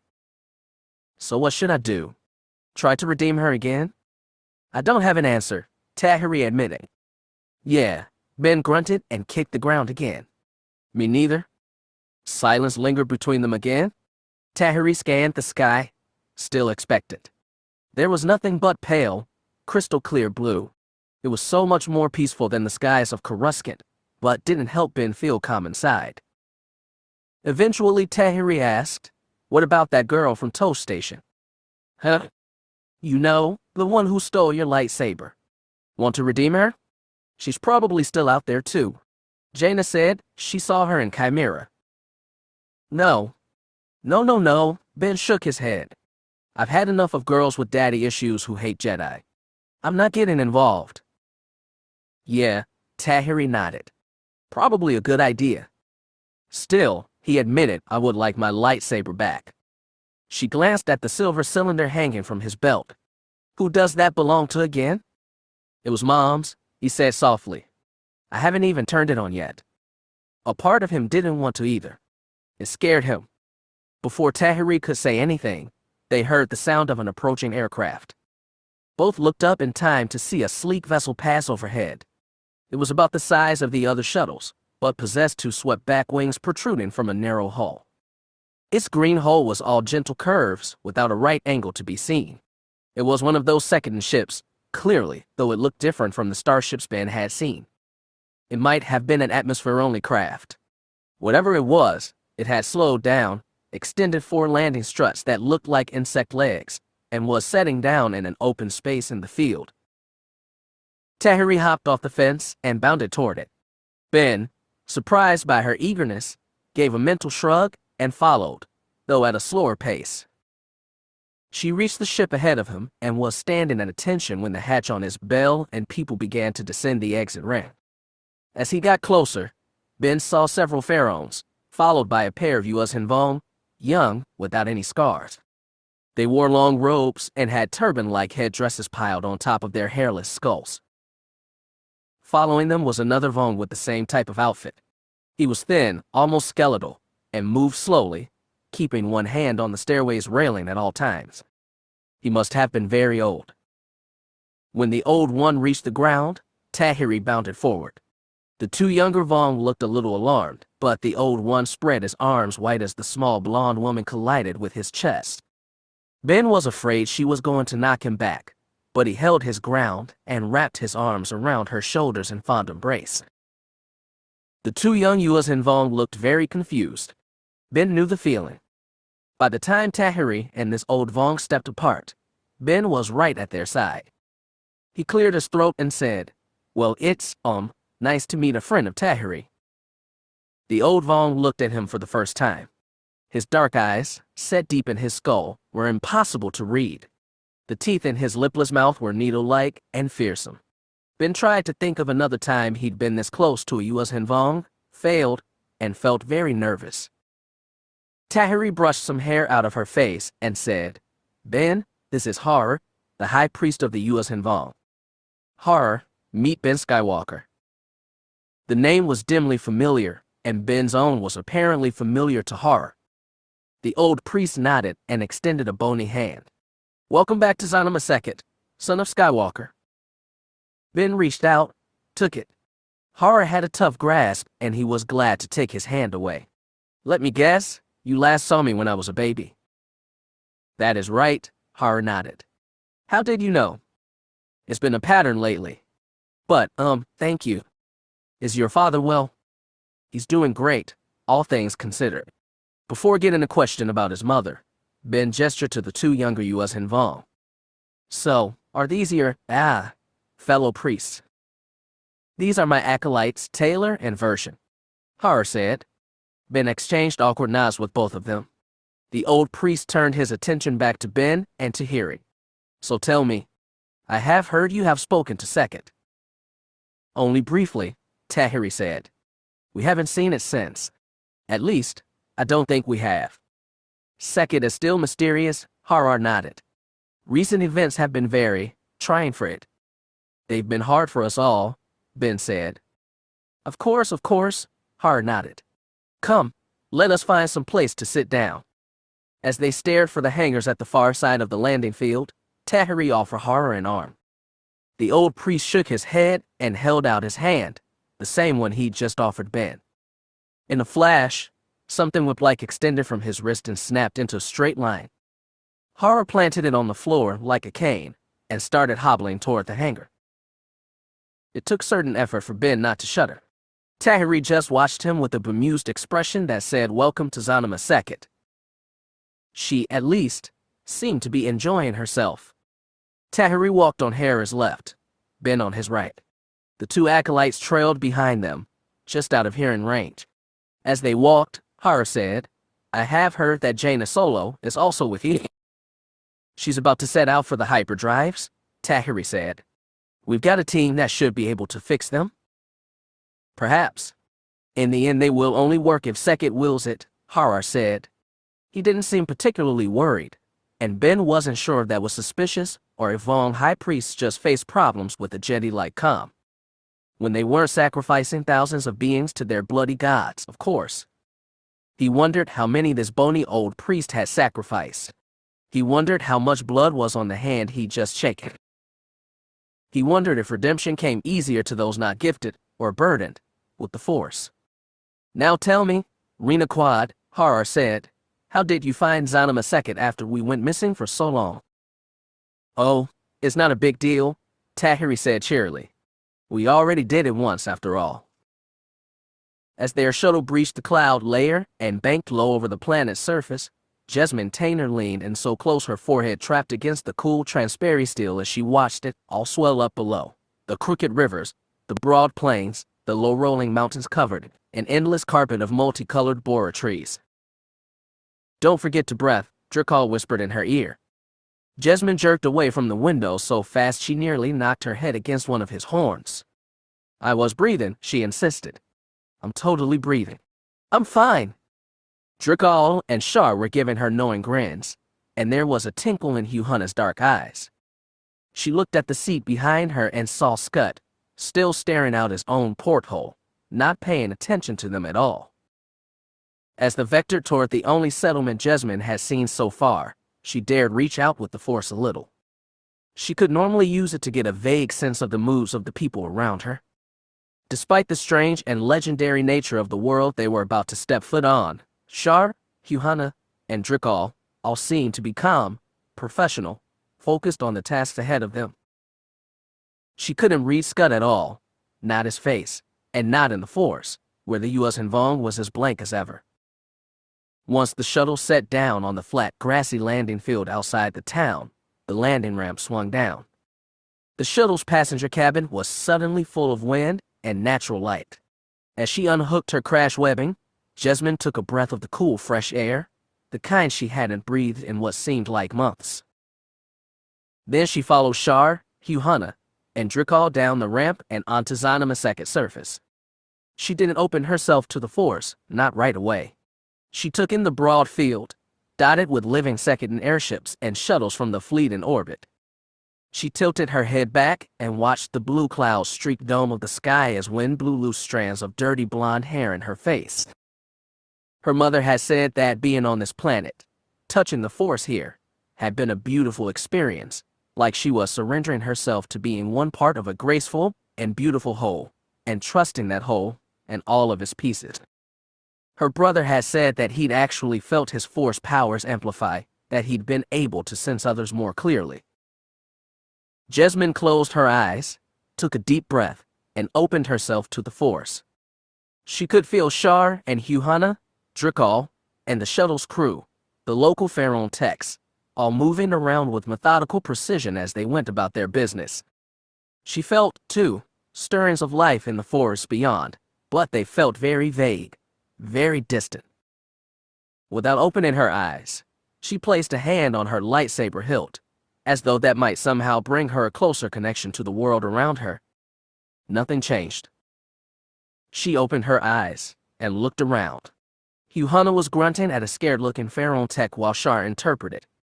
Driscoll had shifted a big, heavy bag of medical supplies onto his back. She looked behind her to see Scud, still standing tentatively on the edge of the landing ramp, both feet still firmly on metal. Their eyes met. He looked almost afraid. "Come on," she said. "It won't bite." Scud put one foot on the grass, too. He walked until he was right next to Jasmine. He looked up at the clear sky and took a deep breath. The edges of his lipless U.S. Vong mouth bent, like a human smile, but he didn't say a word. Jasmine looked around. There weren't any other U.S. Vong on the landing pad that she could see. She asked, "Do you feel something here?" "I do not know. Maybe." Scud's voice was airy, distant. "Maybe it is all in my head. But I have wanted to come here for so long, I have been afraid of it too. But deep down, I think I knew this had to happen eventually." Driscoll was throwing his cargo onto the back of a cart hooked onto some bipedal, vaguely reptilian beast of burden U.S. Vong biodeck, or just native wildlife. She had no idea. The Pharaoh tech, finally getting Yuhana's point, slunk off to do whatever she'd requested of him. "What do you feel?" Scud asked her. She blinked, tried to hold up a frown. "I'm not sure. I need to spend more time here, I think." "But your Force," Scud said, "is it talking to you?" "I don't know. I think it's talking. Talking to someone, but not her." Yes, that was how it felt. Like all the life in the far-off forest were all tangled together into some elaborate network of harmonious force-bound communication, but she could only pick up tiny, far-off hints of it. In that sense, the Force was like it had always been. It was out there, she knew, but she couldn't grasp hold of it. She knew what it felt like to really touch the Force. She felt it during the fight in the nebula, when the whole universe had seemed to speak to her and direct her two critical torpedoes that broke Mary and Tilly's escape pod free of its tractor beam and delivered her to freedom. She'd been hoping to feel that sense of communion again here on Jaina Solo, but so far it felt shockingly normal. Scud, though, mistook her entirely. He said, It's almost like I can hear some too. It's probably all in my head. I need to find the other U.S. Vong. A cool breeze cut over the clearing. Jessamine shivered. I'm sure we can find you some. Hey. Shar waved from over by the laden-down cart. Stop communing with the Cosmos. We've got work to do. Jessamine felt relieved for the escape. She smiled and said, right away, boss. She started toward the rest of her team. After a moment's hesitation, Scud followed behind her. Chapter 4. The fleet hung in space above the disk of ice and meteor particles, so close that to cursory scans, and the naked eye their ships were just stray chunks of space material orbiting the silver and white gas giant known to their chart simply as VB-196A. From the viewport on bridge of the Star Destroyer Phoenix, it felt like you were standing in the middle of a broad plain of ice that curved gently into the distance, while the planet's equally cold glow emanated from the left side. To Miranda Fardreamer, the scene seemed colder and more lonely than a blank field of stars. She wished they'd move, but it didn't matter what she thought. She was currently assigned a brevet ensign rank in the Tactical Division, a replacement for an officer killed during the recent three-way brawl in the Red Nebula. Miranda was barely 19, and most of the officers on the bridge were older than her. Her unit commander was a wrinkled, gray-furred little bim who, she gathered, had lost his family during the U.S. Vong invasion of his homeworld and had joined Ben and Tahiri's True Victory fleet because he had nothing else to work toward save revenge. He looked more tired than driven, though. Everybody did nowadays. Miranda understood perfectly. In the beginning, she'd been contacted by a black-furred Bothan as she worked tables at a casino on Fonder and ran courier for black market goods on the side. The black-furred Bothan had wanted information on decommissioned ships, and since he paid well, she obliged without thought. That Bothan had passed her on to another one for a job, this one with the grizzly brown pelt, who'd taken her from Fonder to Jindine, then to Kothlis, and finally to an uninhabited system in Bothan space where Ben and Tahiri had assembled a fleet of renegade ships and crew with the intent on exterminating the U.S. Vong in their hiding space in the unknown regions. For Miranda, who'd lost one parent to the U.S. Vong and another to the infamous mad Jedi Jaina Solo, revenge sounded like a pretty good idea. Revenge on the Vong, revenge on the Jedi, revenge on the whole wretched system of a galaxy that had turned her life progressively to poodoo since just after she was born. Plus, it beat waiting tables and dealing with lecherous lowlifes on Fonder. When she started running missions for True Victory, as Tahiri called it, she'd known she was indulging unhealthy anger, and that it might get her hurt or killed. To her own mild surprise, she hadn't cared. Being orphaned, having to survive by herself in the underbelly of a great manufacturing world, she'd learned pragmatism. She's learned ruthlessness. She'd learned how to stifle her anger at the universe so she could get on with her day. But, it seemed, she hadn't learned how to get rid of it. So she'd done missions for True Victory. She'd even killed a man for it.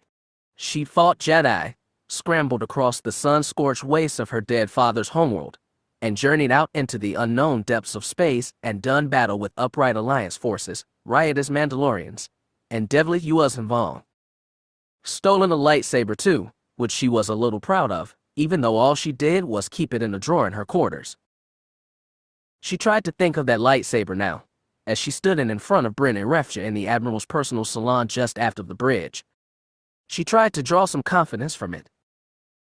Tahiri sat back in his chair, looking up at the teenage human standing straight before him. He looked distracted, even as he listened to her give her report from the time she'd spent as his envoy and agent aboard Dallas' Star Destroyer. Now that the Mandalorians are gone, she said, it leaves a big hole in Dallas' capabilities. She still has some Imperial Commando teams, but if she plans on an infantry or special op, she's lost her best people. What kind of damage did the Mandos do to Chimera on the way out? Tahiri asked. He sounded very tired. I'm not exactly sure, Miranda admitted. She tried to keep me from seeing the details, but she lost her captain and replaced him with a defector from Jagged Fail's task force. I'm aware of that. What else? From what I would guess, sir, I'd say she's down at least one squadron of TIEs, an assault shuttle, and at least a dozen of her own commandos. Those Mandalorians are tough beings. And now they're our enemy, Miranda said under her breath. She didn't relish the thought of facing Fett's people again in battle. Arefja, though, picked up his head and looked at her with narrowed eyes. Afraid she'd misspoke, but unsure how, Miranda opened her mouth to apologize, but Arefja cut her off with a wave of a paw. It's very likely, he said, that Phil convinced Boba Fett that his Chiss allies could cook up a cure for lesser sins than Navarus. I see, sir. It explained Fett's sudden baffling switch in loyalties. Arefja sighed. Fett is not the type to stick around on good faith. I imagine he's taken his people to Chiss space. That eliminates two potential problems. 2, sir. Between losing the Mandalorians and losing Valor, she's lost her upper hand in this partnership. It's why you're back here after all. Miranda just nodded. Arefja leaned forward. Let me ask you one more thing, Ensign. What did you make of Dala's crew, their loyalties? Are they driven by personal fealty to Dala, some imperial ideal?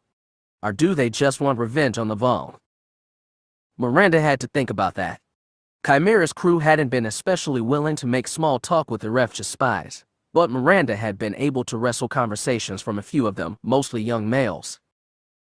I think it's a mix, sir. They all hate the Vong, of course. The older ones are more loyal to the old empire. The younger ones just want payback. And how many of the crew are, as you say, younger? How many older? Those were loose terms. On Phoenix itself, maybe 60% had fought the U.S. and Vong themselves. The other 40 included those like Miranda, who'd lost others through them. Even among those who had, ages ranged widely. Captains Vatram and Auburn were old warhorses who battled the Empire, while Phoenix's new Captain Welby was a full generation younger. Do you mean how many fought the Vong themselves, sir? At least on Chimera, I'd say maybe 70% looked old enough to fight the Vong. I can't speak to the other ships. I understand Chimera's new captain is a non-human. How does Dala's crew feel about that? I think a lot of them are surprised, but I don't think anyone's going to mutiny if that's what you're asking. Well, it does no harm to hope, he said without humor. All right, Ensign. That is all for now. You may report back to Captain Welby. Just hearing the name of Phoenix's new commanding officer made Miranda's breath catch, because just the thought of the new captain made her think of the old captain, Elskal Loro, crumpling in front of a firing squad. Captain Loro had been a hard woman, made bitter and angry by a lifetime of loss. Miranda had fought a lot in common with the old crone. Both placed the weight of their suffering on the shoulders of the U.S. and Vong and fought against them because they had nothing better to do. Miranda had thought that Loro understood that similarity. Yet in the end, Loro had helped Phoenix's prize prisoners escape and fatally damaged one of their own ships in the process. And she'd gone out with a smile. Miranda didn't blame Arefja for the execution. At least, not logically. Loro had killed her own allies and let a crucial asset escape. For that, the only real punishment was death. So she didn't blame Arefja. She wondered if he did. She tried to keep the tremor out of her voice as she said, "Sir, if you need me for any other duty, I'm eager to help." She tried not to feel foolish as the Bothan looked her over. She joined this fleet because she wanted to do something, to be worth something.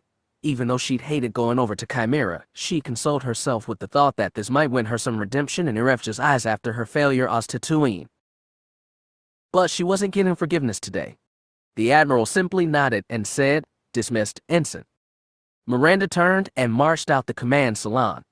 She checked in with Florin Welby, a pale-haired woman barely into middle age, then went down into the crew pit and tried to busy herself with work. It didn't work. And when Arefja walked out onto the bridge, she couldn't help but watch him out of the corner of her eye. As he talked quietly with Welby, his shoulders were hunched and he avoided the gaze of his crew, as if he was ashamed of everything that had happened the day before. Botched battle, escape, execution, all of it. Before the escape, Miranda had spent a lot of time talking with one of the prisoners. She hadn't been too much older than Miranda, but she'd seemed younger. Softer, at least. Her parents weren't only alive, they were heroes.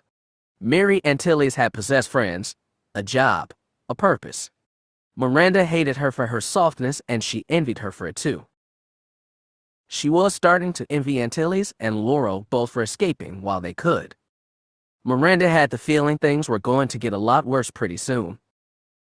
As if to confirm the feeling in her gut, the communications lieutenant raised her voice to tell Arefja, "Admiral, we've got a communication from Chimera.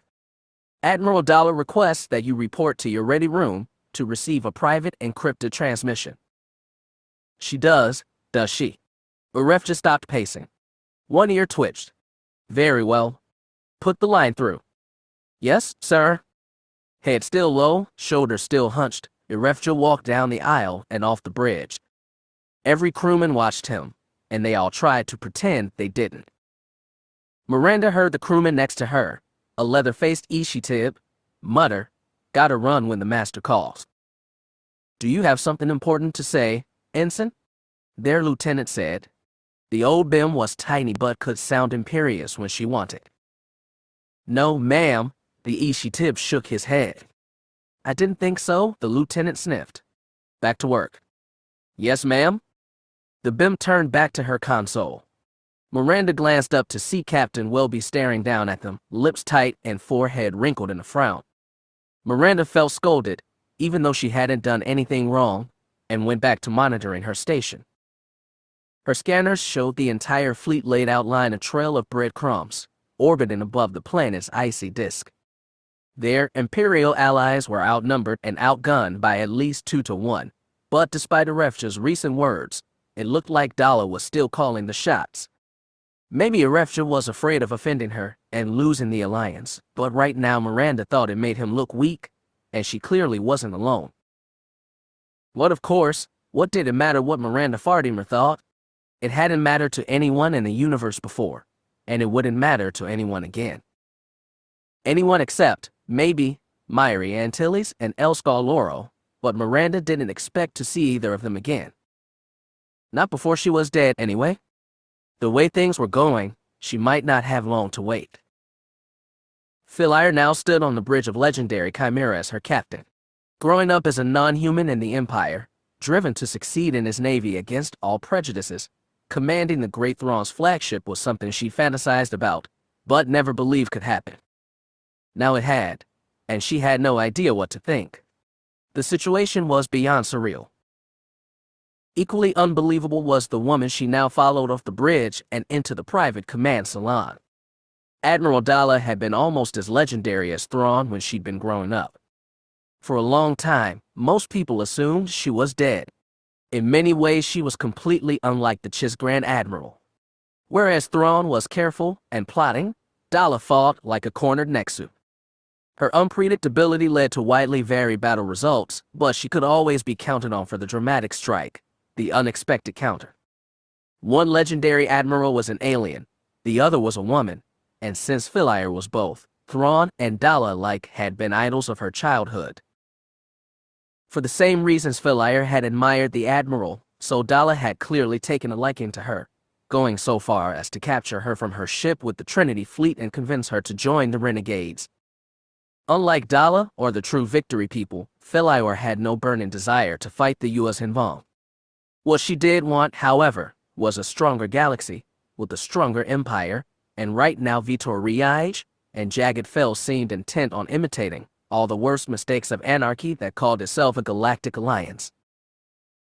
Dala's methods as chief of state of the alliance had proven ineffective against the Jedi and her own Imperial allies. Her cornered Nexu approach had a much better chance of working for the Empire, and Philaire now found herself at Dala's right hand, poised to remake the Empire and the entire galaxy.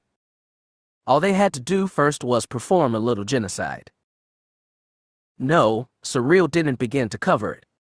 Dala led her into the tactical salon and keyed her encryption code into the holographic transmitter. Before turning it on, she gestured for Philaire to join her. The Twi'lek straightened her uniform and stepped beside the tall, gray-haired admiral. A blue holographic image appeared before them. Philaire was not an expert at reading Bothan facial expressions, but it appeared that Admiral Bryn Erefja was stressed. His fur looked more bristly than normal and his lips were curled back to reveal white canines. He might have been trying to imitate a human smile, or he might have been trying to look aggressive. Either way, it was disconcerting. "Thank you for replying, Admiral," Dala said. "What is the status of your ships?" "We've patched up the hull breaches on Phoenix," the Bothan explained. He sounded irritated, like he had someplace else to be. "Darylin and Veila report complete repairs as well." "What about the crew from Melon?" Dala asked, naming the Bothan cruiser that had been destroyed during the Nebula battle. "Very few escaped before she was destroyed," Irefja said. "However, her fighter complement has been reapportioned to Darylin and Veila to make up for the ones they lost." "Very good," Dala nodded. "Captain Veila, would you please report on the status of Valor's remains?" Valor had been destroyed when Irefja's own captain had fired upon it. The Bothan bristled at the mention of the name, but being a gentleman, he did not mention the damage Dala's own Mandalorians had done to the fleet. Veila cleared her throat. "We managed to salvage everything we can from the ship. Supplies, fuel, important metals. We've distributed them evenly among our ships. I can send you a list of the salvage, in case one of your ships desperately needs something." "I appreciate that. Please do." Irefja shifted his tired eyes to Dala. "Admiral, may I ask what you plan to do now? We can't hide and lick our wounds forever." Of course, Dala nodded.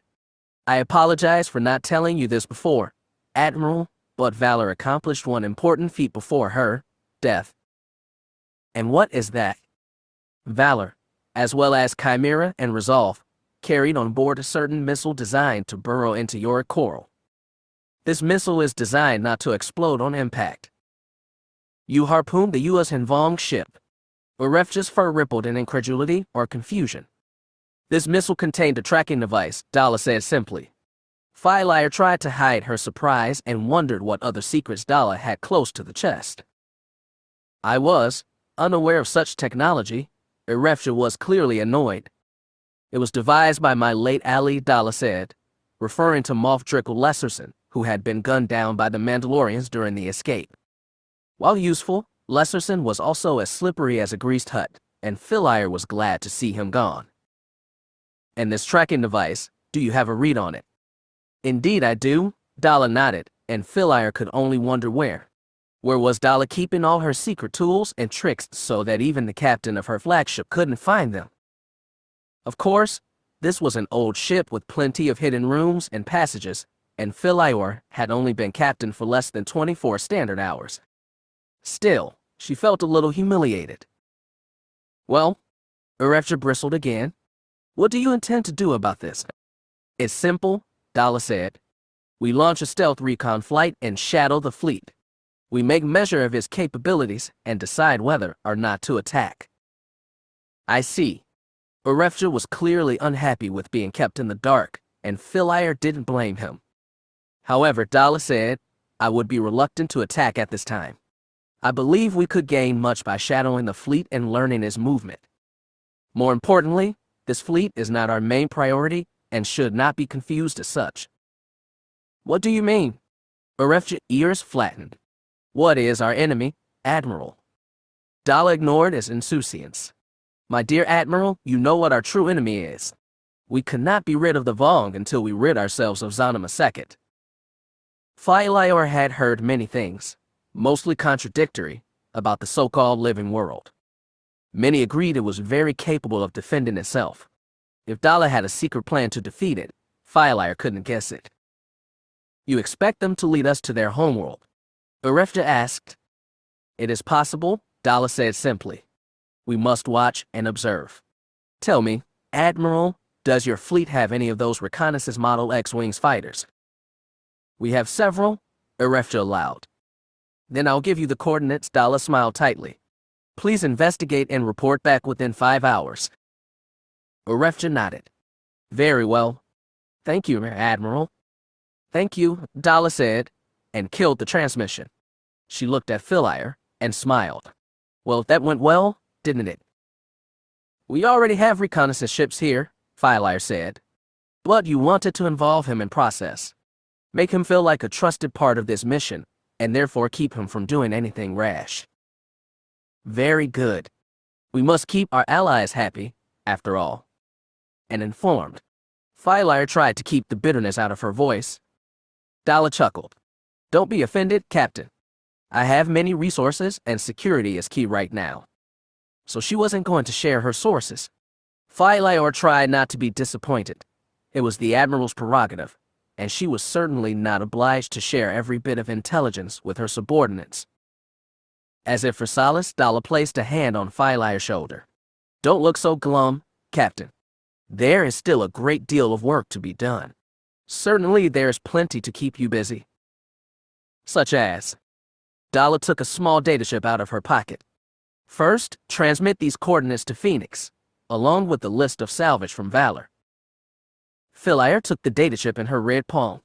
Dala took out a second and said, this contains all the information we've gathered about Zanamaseket. Much is hearsay, but it also contains information from Alliance intelligence and eyewitness accounts from the recapture of Coruscant. Veila pocketed the first datachip and took the second. It was physically identical but felt so much heavier. She asked, what should I do with this information, Admiral? Isn't it obvious? Dala grinned. I want you to come up with a battle plan. I want it ready for review in 15 hours. Can it be done? Yes, sir. Veila snapped a salute. Dala still held the datachip in her hand. I appreciate the enthusiasm, Captain, but first things first. Give Irefja what he needs. Yes, sir, Veila repeated. She lowered her hand and picked up the datachip on the way. I won't let you down, Admiral. The old woman nodded approvingly, as though she really believed Veila's words. It was enough to make Veila believe them too. Chapter 5. It was a strange thing to find yourself seeking shelter in the home of your enemies, but Jagged had done it before. That had been the better part of a century ago, and he hadn't been Jagged then. He'd been Barton Jusik, a Jedi, and even before he swapped the brown robes for a full suit of Beskar, he hadn't considered Mandalorians the enemy, not really, despite the long-standing animosity between the two groups, or the fact that one of his very first combat missions in the Clone Wars had been against Mando mercenary guest Hokan and his separatist bosses. The Yuuzhan Vong, though, had definitely been an enemy. They'd fallen on Mandalore with the same awful rapaciousness that they'd fallen on everywhere else. Jagged had lost a lot of people he'd cared about to the Vongese, including beings he'd called sons. It was almost surreal to be on this living planet, this world that sang with a harmonious Force melody he couldn't stop hearing despite having largely walked away from the Force 60 years ago. It was utterly mind-bending to walk down the narrow lanes of this village and see so many Yuuzhan Vong faces, some scarred, some tattooed, some smooth and clear, and see no malice in them. It unsettled him too much. He didn't know what to make of it. So in the end, he did his best to hole up in the Demudek at the village edge the Mandalorians had been given and not interact with any of the locals. The others did too. There was admittedly something Mando-ish about living in a squat, fairly primitive hut on the edge of the forest.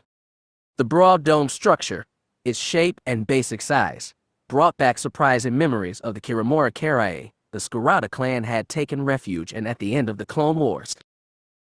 It was such a strange comparison, Cowboy's humble hut and this organic Vongese growth, that he was surprised it occurred to him. He was even more surprised when Muriel sidled up next to him and said, "Feels like we went full Shabla circle a little, don't it?" Jagged's brow wrinkled. "What do you mean?" "You know what I mean." The two old men sat on a bench on the rim of the Demudek. In the middle of the broad round space was Venku, dressed in the thin white clothes he'd been shipped down from Celestial Inn, was doing stretches. Ordo's grandkids, in simple black jumpsuits, were doing simple push-ups. Jagged and Muriel were the only ones wearing armor, and even they left their helmets in the shuttle that had taken them down to the planet, along with the handful of small arms that Jaina Solo had told them they'd be allowed to take. Said shuttle and equipment were now being carefully guarded by some Pharaoh locals who very determined that no one used them unless there was a real emergency. Kiramorit's a long time gone, Jagged told the shaggy old clone. All of us watching out for Katika, though, Muriel grunted. Feels familiar. He supposed it did.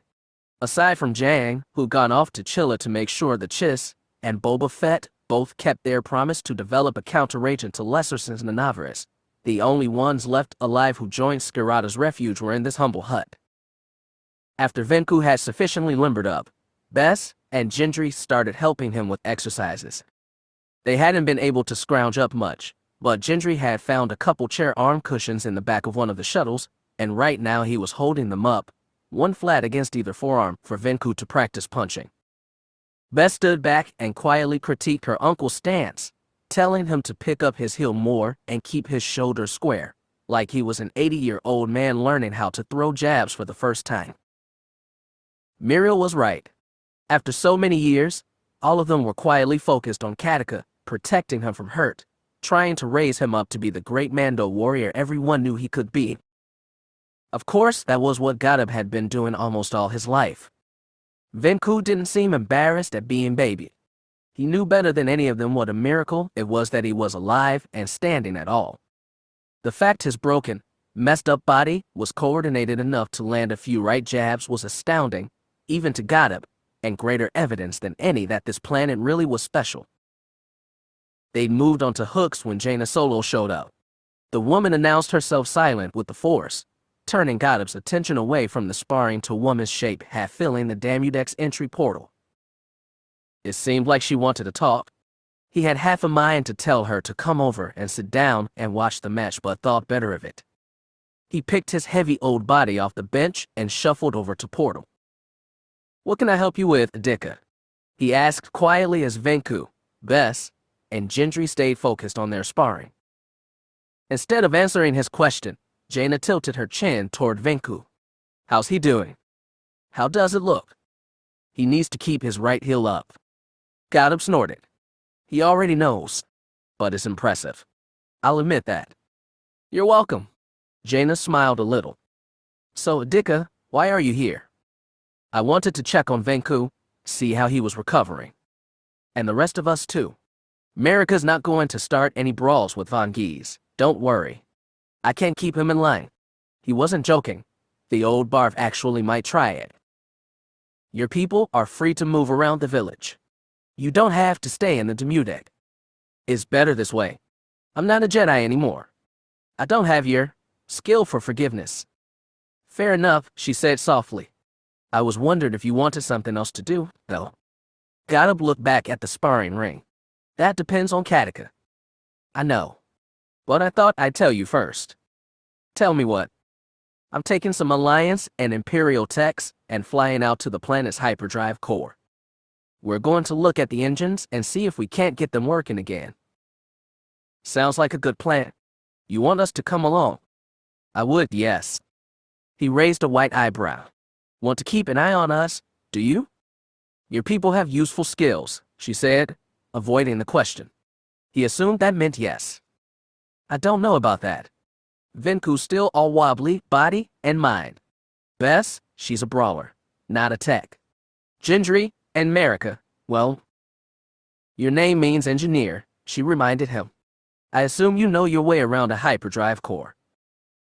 "Never seen one big enough to move a planet." "Don't you want to, though?" He looked at her, saw honest curiosity in her dark eyes. He had to admit he did. Everything about this damned planet was mystifying and strange and threatened to wake an old boyish sense of wonder he'd put behind him decades ago. It was taking conscious effort to force his attention where it belonged, on the family he'd chosen instead of the nebulous forced mysticism he'd been born and raised in. "I'm a little old for adventures," he reminded her. She shrugged. "But here you are." She had him there. His comfortable retirement had ended the moment the Imperials dropped that Nanavarus into Mandalore's atmosphere with the intent of killing all his family. In the end, it was his family's choice, so he blew a sharp whistle and drew everyone's attention. Venku, pale and slick with sweat, looked glad for the reprieve, and he joined Bess and Gendry as they walked toward the new arrival.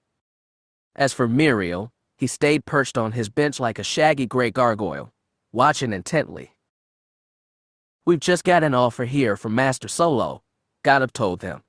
"She wants us to come and help fix the planet's hyperdrive cores." Ben's face stayed stiff, but Gendry softened with curiosity. He asked Jaina, "Are they really big enough to move a planet?" She smiled tightly.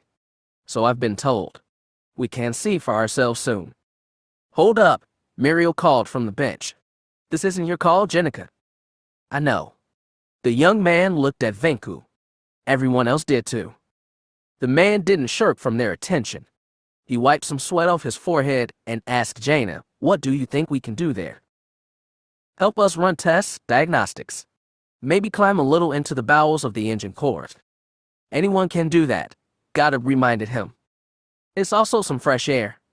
Jaina looked at the Demudec's low domed ceiling. "A change of scenery. A way to give your body and mind a little more exercise." She paused, then added, "It's a way to learn more about this planet, too." Everyone watched Venku, waiting for his reply. God of New Catica was surprised and awed by this place that had saved him, even more so than Goddard because, unlike the old ex-Jedi, he'd only been trained to use the Force in simple, straightforward, practical ways that would help his vote in combat situations.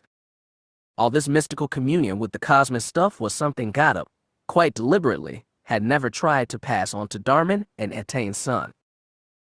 For the first time, he was starting to doubt that decision. So, too, was Venku. He hid it from his face, but Goddard could feel it in the Force. Hiding emotions was something else Goddard had never taught him. "All right, we'll go," Venku said, then added, "We owe you that much." Bess and Gendry's eyes went wide at that simple phrase. They spent their whole lives knowing Catica as the man who said Mandos should watch out for Mandos, and nothing else. They didn't fight other people's wars, and they certainly didn't owe them anything either. Protect the Mandoade and nothing else. It had been Venku's rallying cry since Goddard had told a 10-year-old boy the story of his parents' lives and deaths. But Goddard wasn't surprised. He knew, already, that this planet was changing his Catica. What it would change him into, he had no idea. At 60 years old, Venku Scarata was too old to pull the about-face a teenage Barden Jusik had. In the end, though, it didn't matter. Goddard would watch over him, protect him, no matter the cost. That was what he owed Darman and Etain, even after all this time. No matter how much he tried, Ben couldn't get used to being around U.S. Hinvong. He spent a good 2 hours with Horror and his 2 acolytes, explaining their mission so far, and it never stopped being unsettling. This whole world was rich with the Force. Even the buildings were alive. Yet Horror was a void to him. It felt as though he and Tahiri were sitting in a room by themselves, talking to empty air. The total lack of the U.S. Hinvong in the Force was disturbing on an instinctual level. More than that, it reminded him of Jason, who more and more often would shroud himself so that others couldn't feel him in the Force. It was a skill he'd picked up in U.S. Hinvong captivity, adding yet another level of association between these strange, frightening beings and the equally strange and frightening thing his cousin had become. At the same time, it was intellectually confusing too. He'd heard the explanation that the U.S. Hinvong had been stripped of the Force, or forcibly removed to plane different from the rest of the universe, so that their savagery could no longer pollute things with the dark side. Yet the Zana Maseket was a seed of the U.S. Hinvong homeworld, an image of it before it had become horribly corrupted. The U.S. Hinvong were absent from the Force, and Zana Maseket was rich with it, and that meant they should have been incompatible, but from everything Ben could see, they were coexisting peacefully. After 2 hours of talking with Horror, Ben excused himself. He wandered through the streets of the town, drawing stares from every Pharaoh and U.S. Hinvong he passed. It made him self-conscious about being human and about being a Jedi, and the latter especially was something he tried very hard to escape all his life. The town was not large, and he was able to slip off the main street, went past a few more dome-like buildings, and work his way into the surrounding forest. Ben hadn't grown up in a natural setting like Jaina, Tahiri, or Jason, but he didn't feel out of place here. Maybe that was second touching him through the Force. He didn't know. He wandered around the trunks of massive borer trees, bent low to examine leaves decaying to mulch on the forest floor, and had a minute-long stare-off with some big-eyed furry mammal hanging off a branch over his head. It was a good way to take his mind off things. Ben wandered for a while, until he came to a pond surrounded by tall trees. He bent low, found a smooth rock, and tried to skip it across the water. Not being a nature boy, he failed miserably, but he picked up another one and tried again. This one dashed across the surface of the water twice before plunking into the depths, and he felt mildly accomplished. "Hey," said a voice. Ben turned around to see a child peeking out from behind a tree trunk. He was a human with blonde hair, and was dressed in a sand-colored tunic. "Hey, mister," the kid said, "you're not very good." Ben stared. Aside from Danny Kui and assorted new arrivals, he hadn't seen any humans since landing on Zanima Second. Now one was harassing him on his stone-skipping skills. "I've never really tried it before," Ben said lamely. "You think you can do better?" The boy shook his head. "No, not yet." Ben crossed his arms over his chest. "Well, I guess you're in no place to judge, are you?" The boy smirked. "What are you doing all the way out here?" "I just wanted to take a walk." "What's wrong with that?" "Nothing. I like taking walks too." Ben frowned. "Hey, do you have parents with you?" "You think I'm too young?" "No offense, but yeah, you're a little small to be wandering around in the woods by yourself." A mischievous grin appeared on the boy's face. "I could say the same thing about you." "Kid, I think I'm a little older than you." "No," the boy said firmly, "you're not." Then he turned and ran. Ben stared for a second, stunned, confused, wondering if he really wanted to charge through the forest after some bratty little kid. He didn't want the kid to get hurt, though, so with a sigh he set off in pursuit. Whoever he was, the kid was fast. Ben caught occasional flashes of gold hair in dappled sunlight as he plunged deeper into the forest. Brush was growing thicker, scraping at his ankles and calves. He lowered his head to dodge a low-hanging branch and lost sight of the boy. He tried to skid to a halt but found himself on a downward slope, into some valley where the vegetation grew even more dense. He lost balance, tipped forward, and nearly plunged headfirst into the ravine. Luckily, he was able to grab hold of a tree and keep himself from what could have been a painful, even fatal, fall. Ben stood on the edge, panting, and looking in all directions for some sign of the kid. Then it came to him, the realization he immediately kicked himself for not having sooner. It must have been Zanima Second. Well, it could have been. That would have explained the part about being way older than Ben. He should have thought to reach out with the Force and verify whether or not the kid was there at all. He felt a surge of frustration, both at himself and at the living world. He should have seen through the trickery. Yes, but what is the point? Why would an all-powerful sentient planet pretend to be a bratty kid and lead him down a wild Minot chase through the forest, one that almost got him badly hurt? "You're brave," a voice said from behind him. Ben took a deep breath and turned around. The bright-haired boy was sitting on a fallen log at the top of the slope, looking smugly down at Ben. "What was the point of that?" he asked. "I wanted to show you something." "Like what?" The child's face grew serious. "It's down in that ravine. I think you will be very interested in seeing it." "That's not very helpful," Ben said. "It's really better if you see it yourself." Ben wanted to second a dozen things, most of all why it was playing these games instead of helping to put itself back together. There were thousands of people on its surface who depended on it, but all it wanted to do was have elusive, cryptic encounters with a couple of Jedi. "Who are you supposed to be?" Ben asked. The boy blinked. "What do you mean?" "I mean, I'm glad you're not dressing yourself up as Jason, or you was Hinvong. Who are you supposed to be?" The child's face looked sad, and old beyond his years. "A friend I miss very much. But I've been trying to get in touch with him again." "Yeah, well, good luck with that." Ben looked back at the ravine. The slope was steep, but if he went slowly, keeping hold of branches and using the Force selectively, it would be doable. Still looking at the ravine, he said, "I'll know it when I see it, hell. It's someone I was able to get in touch with." Ben thought he heard a smile in the boy's voice, but when he turned to look, he saw only an empty log and the forest beyond.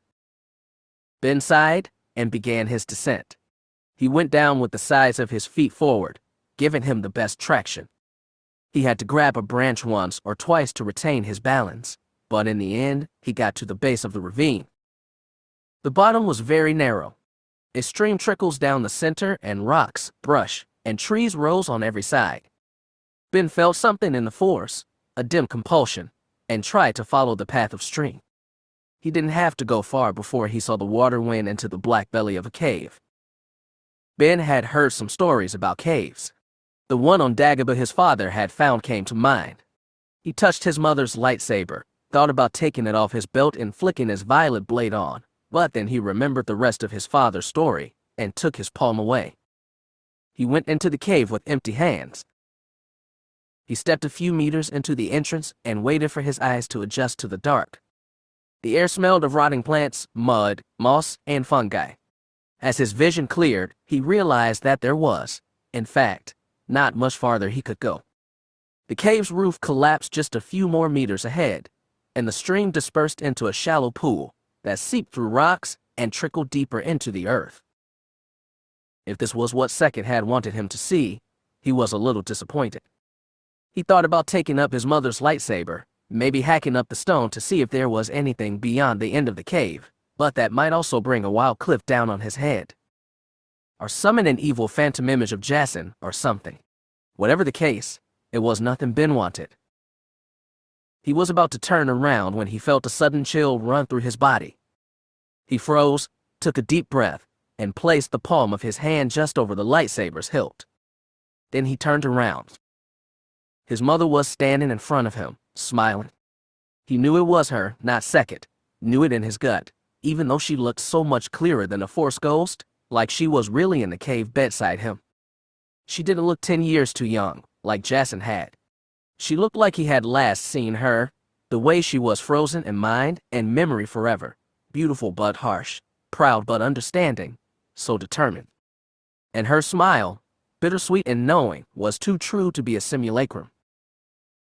"Goodness," she said, "you keep growing so fast." His chest felt tight, and his eyes threatened tears. He sniffed them away and took a step closer. "Mom, it's you." "How?" "I don't really know." She shook her head. Long red hair spilled naturally off her shoulders. "But that's not important, is it? The important thing is that you're here." "Mom, Ben found his throat tighten. He croaked, "I've missed you, Mom." "I've missed you too." Mara took 2 steps closer. She looked so real to Ben, not like a Force ghost, nor like the projection of her he'd seen in the Lake of Apparitions in the mall. He reached out to touch her, but when his fingers reached her shoulder, they passed through empty air. His hand recoiled instantly. "It's okay, Ben," she said. "Really. It's all going to be okay." "I don't know about that." Ben hugged himself. "You know where we are, don't you?" "It's Zanima Sekit, isn't it?" Ben nodded. "When you were here before, did you commune with the dead?" "No. But I guess Sekit has learned a few tricks since then." "I hope so," Ben said. He choked again and wiped the tears from his eyes. "It's just good to see you, Mom." "I'm always watching out for you. You know that, right?" Ben nodded. Yeah, I do." "What's wrong?" He laughed involuntarily. "I don't know where to start. We're lost in the unknown regions. There's some crazy US and Vong fleet after us, and some crazy Alliance people who want to kill us too. And there's Admiral Dalla, and there's Sith too." His mother seemed unfazed. "There's always something.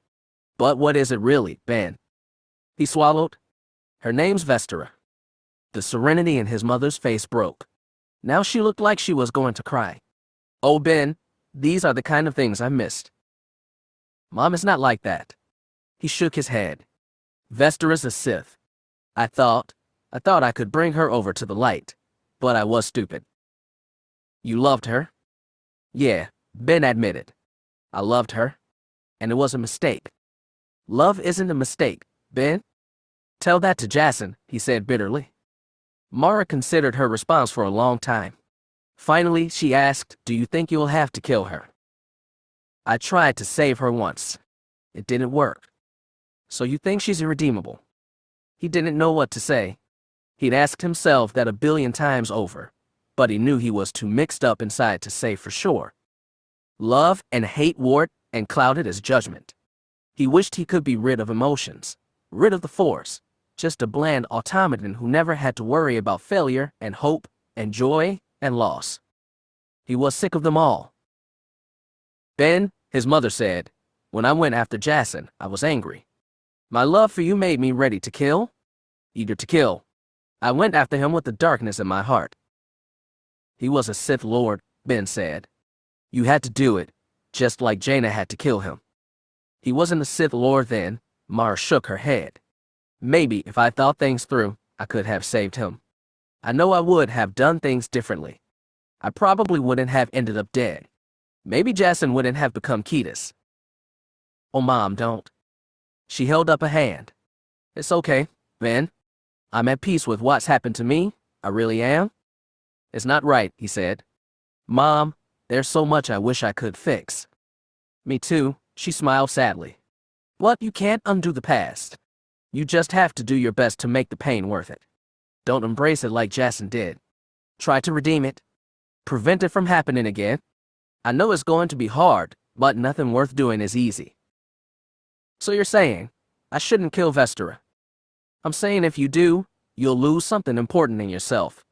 I don't want you to hurt anymore, Ben. That brought him no clarity. It was what Tahiri had told him too. Then, what should I do? Well, your father likes to say that anyone can be redeemed. I don't know if I believe that, but it was always good to have your father telling me that. I always needed his sweetness and light to balance out the dark inside me. Dad hasn't been sweetness and light since you died, Mom. He's gotten colder. He's still good, still on the light side, but he's been hurt badly in ways that can never really heal. But he's strong, Ben, and so are you. I'm so proud of what you've become. He couldn't keep the tears away this time. Thanks, Mom. I'm confused. I wish you were here. I am here, Ben, she said softly. I'm with you always. He tried to wipe the water from his face. Then, what should I do? His mother was silent for a long time. When his vision cleared, he saw her watching him carefully. Her expression was sad, tender. Ben, it took your father to save me from the dark. If anyone can save Vestera, it's you. Thanks, Mom. A smile came unbidden. He still had no certainty, no direction, but her confidence meant more than he could say. Go with the Force, Ben. I know you'll do the right thing. His vision blurred again. When he blinked his eyes dry, his mother was gone, and he stood alone in a damp, dark cave. The only sound was the tinkle of water beneath his feet and the low whistling of wind against stone. His legs grew weak and he dropped to a crouch, buried his face in his hands, and wept freely. When his crying was done, when he'd let it all out, Ben walked without hesitation out of the cave. Chapter 6. Vestera Kai was a Sith. That had been drilled into her since her birth. Sith had been her clan, her purpose, her direction, her meaning. Sith had been everything. Sith was still everything, even though she didn't know what the word meant anymore. The ones she was with now, these one Sith, were unlike anything she'd met before. Certainly they were different from the lost tribe she'd grown up with. You could tell it just by looking. All the Darths on board Revenge, their ancient semi-organic Rakatan vessel, resurrected and pulsing with dark side energy, all bore tattoos striped in red and black, marking their faces with fearsome, elaborate patterns. To one of her lost tribe, which prided itself on physical beauty, such markings would have been horrifying. At least it made them fit in with the U.S. Hanvong. Revenge floated in the midst of some 24 organic cruisers of the renegade U.S. Hanvong fleet. Apparently, they called themselves True Honor and had forged a pact with the Sith. With the help of Darth Wirelock, Darth Nether, and the other Dark Lords, True Victory had recovered derelict U.S. Hanvong ships left over from the war. The ships had been reanimated through some fusing of U.S. Hanvong and Sith biological science, creating vessels even more fearsome than those that had ravaged the galaxy 15 years ago. Vestera was not certain of the specifics. All she knew was that this strange alliance went both ways.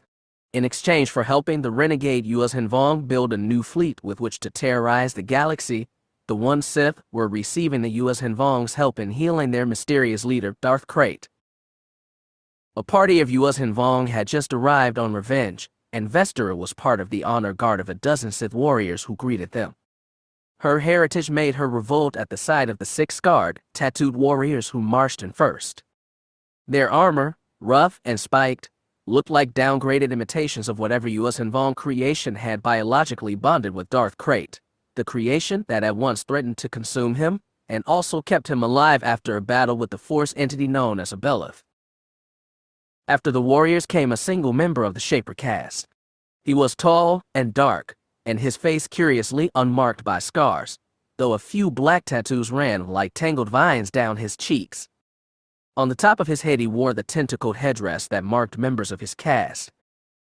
Darth Vidius, the Devaronian who stood beside her for the honor guard, was the closest thing she had to a mentor and the One Sith, and he had explained the Yuuzhan Vong caste system to her already. He spoke with approval of the Yuuzhan Vong's strict hierarchical governance. He talked about the harsh punishments they meted out to those who broke with established order, and how it helped them create such an effective war machine. He didn't say that he wished they could touch the Force and use the dark side, but he didn't have to. Even Vestera, who found the Vong's utter absence in the Force profoundly disturbing, had to admit they made fantastic warriors. The Shaper's party was led to the room where Darth Krayt was being kept. The Dark Lord had emerged from his stasis chamber just days ago, breaking out of his coffin-like resting place like an undead monster out of stories. He looked Vestera dead in the eye and demanded her name. She felt frightened and humbled by unimaginable dark side power. But while Krayt's power was great, his flesh was weak. The Yuuzhan Vong Shaper was led into the chamber by Darth Wyerlock, Krayt's Chagrian second in command, and Dishan, a humanoid female who seemed to serve as Krayt's physician and Revenge's chief scientist. While she did not bear the red and black markings of an anointed Sith Lord, she did have patterns of ink writhing across her tanned skin, marking her as a member of One Sith just the same. With Wyerlock, Dishan, and the Shaper inside, that left 10 Sith and 6 Yuuzhan Vong to stand on opposite sides of the anteroom, staring each other down. Their faces were alien, and they were impossible to read through the Force, but Vestera could still get a sense of what was going through the heads of these beings. Their attention kept shifting between the Sith and the unfamiliar room around them. They stood with their snake-like amphistaffs resting stiffly at their sides, a posture temporarily relaxed but ready to spring to motion on short notice. She could tell they would die to defend their commander. Some things didn't change, whether you were One Sith, Lost Tribe, or Yuuzhan Vong. After the two sides had stood there for perhaps 15 minutes, neither showed outward relaxation, but Vestera could tell that her Sith companions were no longer as tense as they had been. She could feel Darth Vidius' Force presence become strangely calm, like he was settling into some kind of meditation, even though to outward appearance, he was standing alert and fixing his Yuuzhan Vong counterparts with an intimidating glower. Vestera didn't want to let her mind wander off the Vong. If it did, she knew she wouldn't slip into a peaceful state like Vidius. Her thoughts would be pulled, as if by strong gravitation, to Ben Skywalker. Earlier, she had stood on the bridge of one of the Yuuzhan Vong frigates and felt Ben on the ship below. As turbo-lasers and missiles lit up the space between their ships, she had reached out with her mind to touch his. She knew he would be coming, and now he knew she was coming. It seemed an equal trade. And now, what was to become of them? As she stood on the bridge, Vestera had told herself that she was ready to kill Ben. A part of her still loved the Jedi boy, and probably always would, but the Sith grew stronger through pain. She could never have him, never be with him. Their natures as Jedi and Sith was too ingrained in both. Against such an insurmountable fate, hope itself was painful. Hope was a slow, gnawing ache that would distract her until she removed it entirely. The only way to do that was to kill Ben, and while that pain would be horrible in comparison, at least she would end it. Killing Ben would be her necessary passage to a greater level of dark side power, the kind Vidius and Krayt had access to. That was what she told herself during the battle, and that was what she told herself now. though she was getting less and less certain it was true. She tried to hide her doubts from Vidius, from everyone, but she knew when to be honest with herself. In the end, she knew that the truth would come out only when she and Ben had crossed blades. After almost an hour of waiting, the door to Krait's chamber slid open. Krait himself did not exit. Neither did Dishan. Wirelock followed the Yuuz Hanvong shaper, bowing slightly so his horns, one long, the other broken halfway down, didn't catch on the threshold. Vilith Dal is returning to his ship, Wirelock pronounced. Lord Krait will remain in his chamber for a time. As far as declarations went, it was very uninformative. She felt a ripple of annoyance from the Sith Lords, even Vidius. The tall shaper moved for the exit and his guards fell in after him. The Sith Lords began to follow, but as Vestera moved in Vidius's wake, Darth Wirelock called her name. Her heart almost stopped in her chest. Without breathing, without thinking, she turned and saw the Chagrian towering over her. His hands were clasped in front of him and his eyes burned red gold with portent. "What is it, Lord Wirelock?" she asked, surprised by how steady her voice was. "Lord Krait wishes to see you," he said. "Me?" Vestera blinked. When Wirelock didn't elaborate, she snapped, "Yes, of course. May I go in now?" Wirelock nodded and gestured to the portal. Vestera walked right past him, paused at the entry long enough to take a deep breath, then walked through. She stepped into the same chamber where Darth Krait had first awoken. The crystalline lid to his coffin-like sleeping chamber had been removed, and he sat in it now while Dishan stood to the side, apparently calibrating some readings from the coffin's control panel. Darth Krait's body was encased in some manner of living Yuuz Hanvong armor. Spikes jutted out from his broad shoulders and rough coral-like plates encased his torso, giving him the look of a menacing animal. His head itself was uncovered and bowed, eyes closed in thought or rest. His face was an old man's face, leathery and lined, marked by black tattoos but otherwise normal. It added a strange element of humanity to his otherwise terrifying form. When Vestera got close enough, he opened his eyes, and any illusion of normality was dispelled. One eye blazed red, the other gleamed icy blue. The pupils were misshapen, and it felt to Vestera like she was staring into the eyes of the great Tatooine dragon from which he took his name.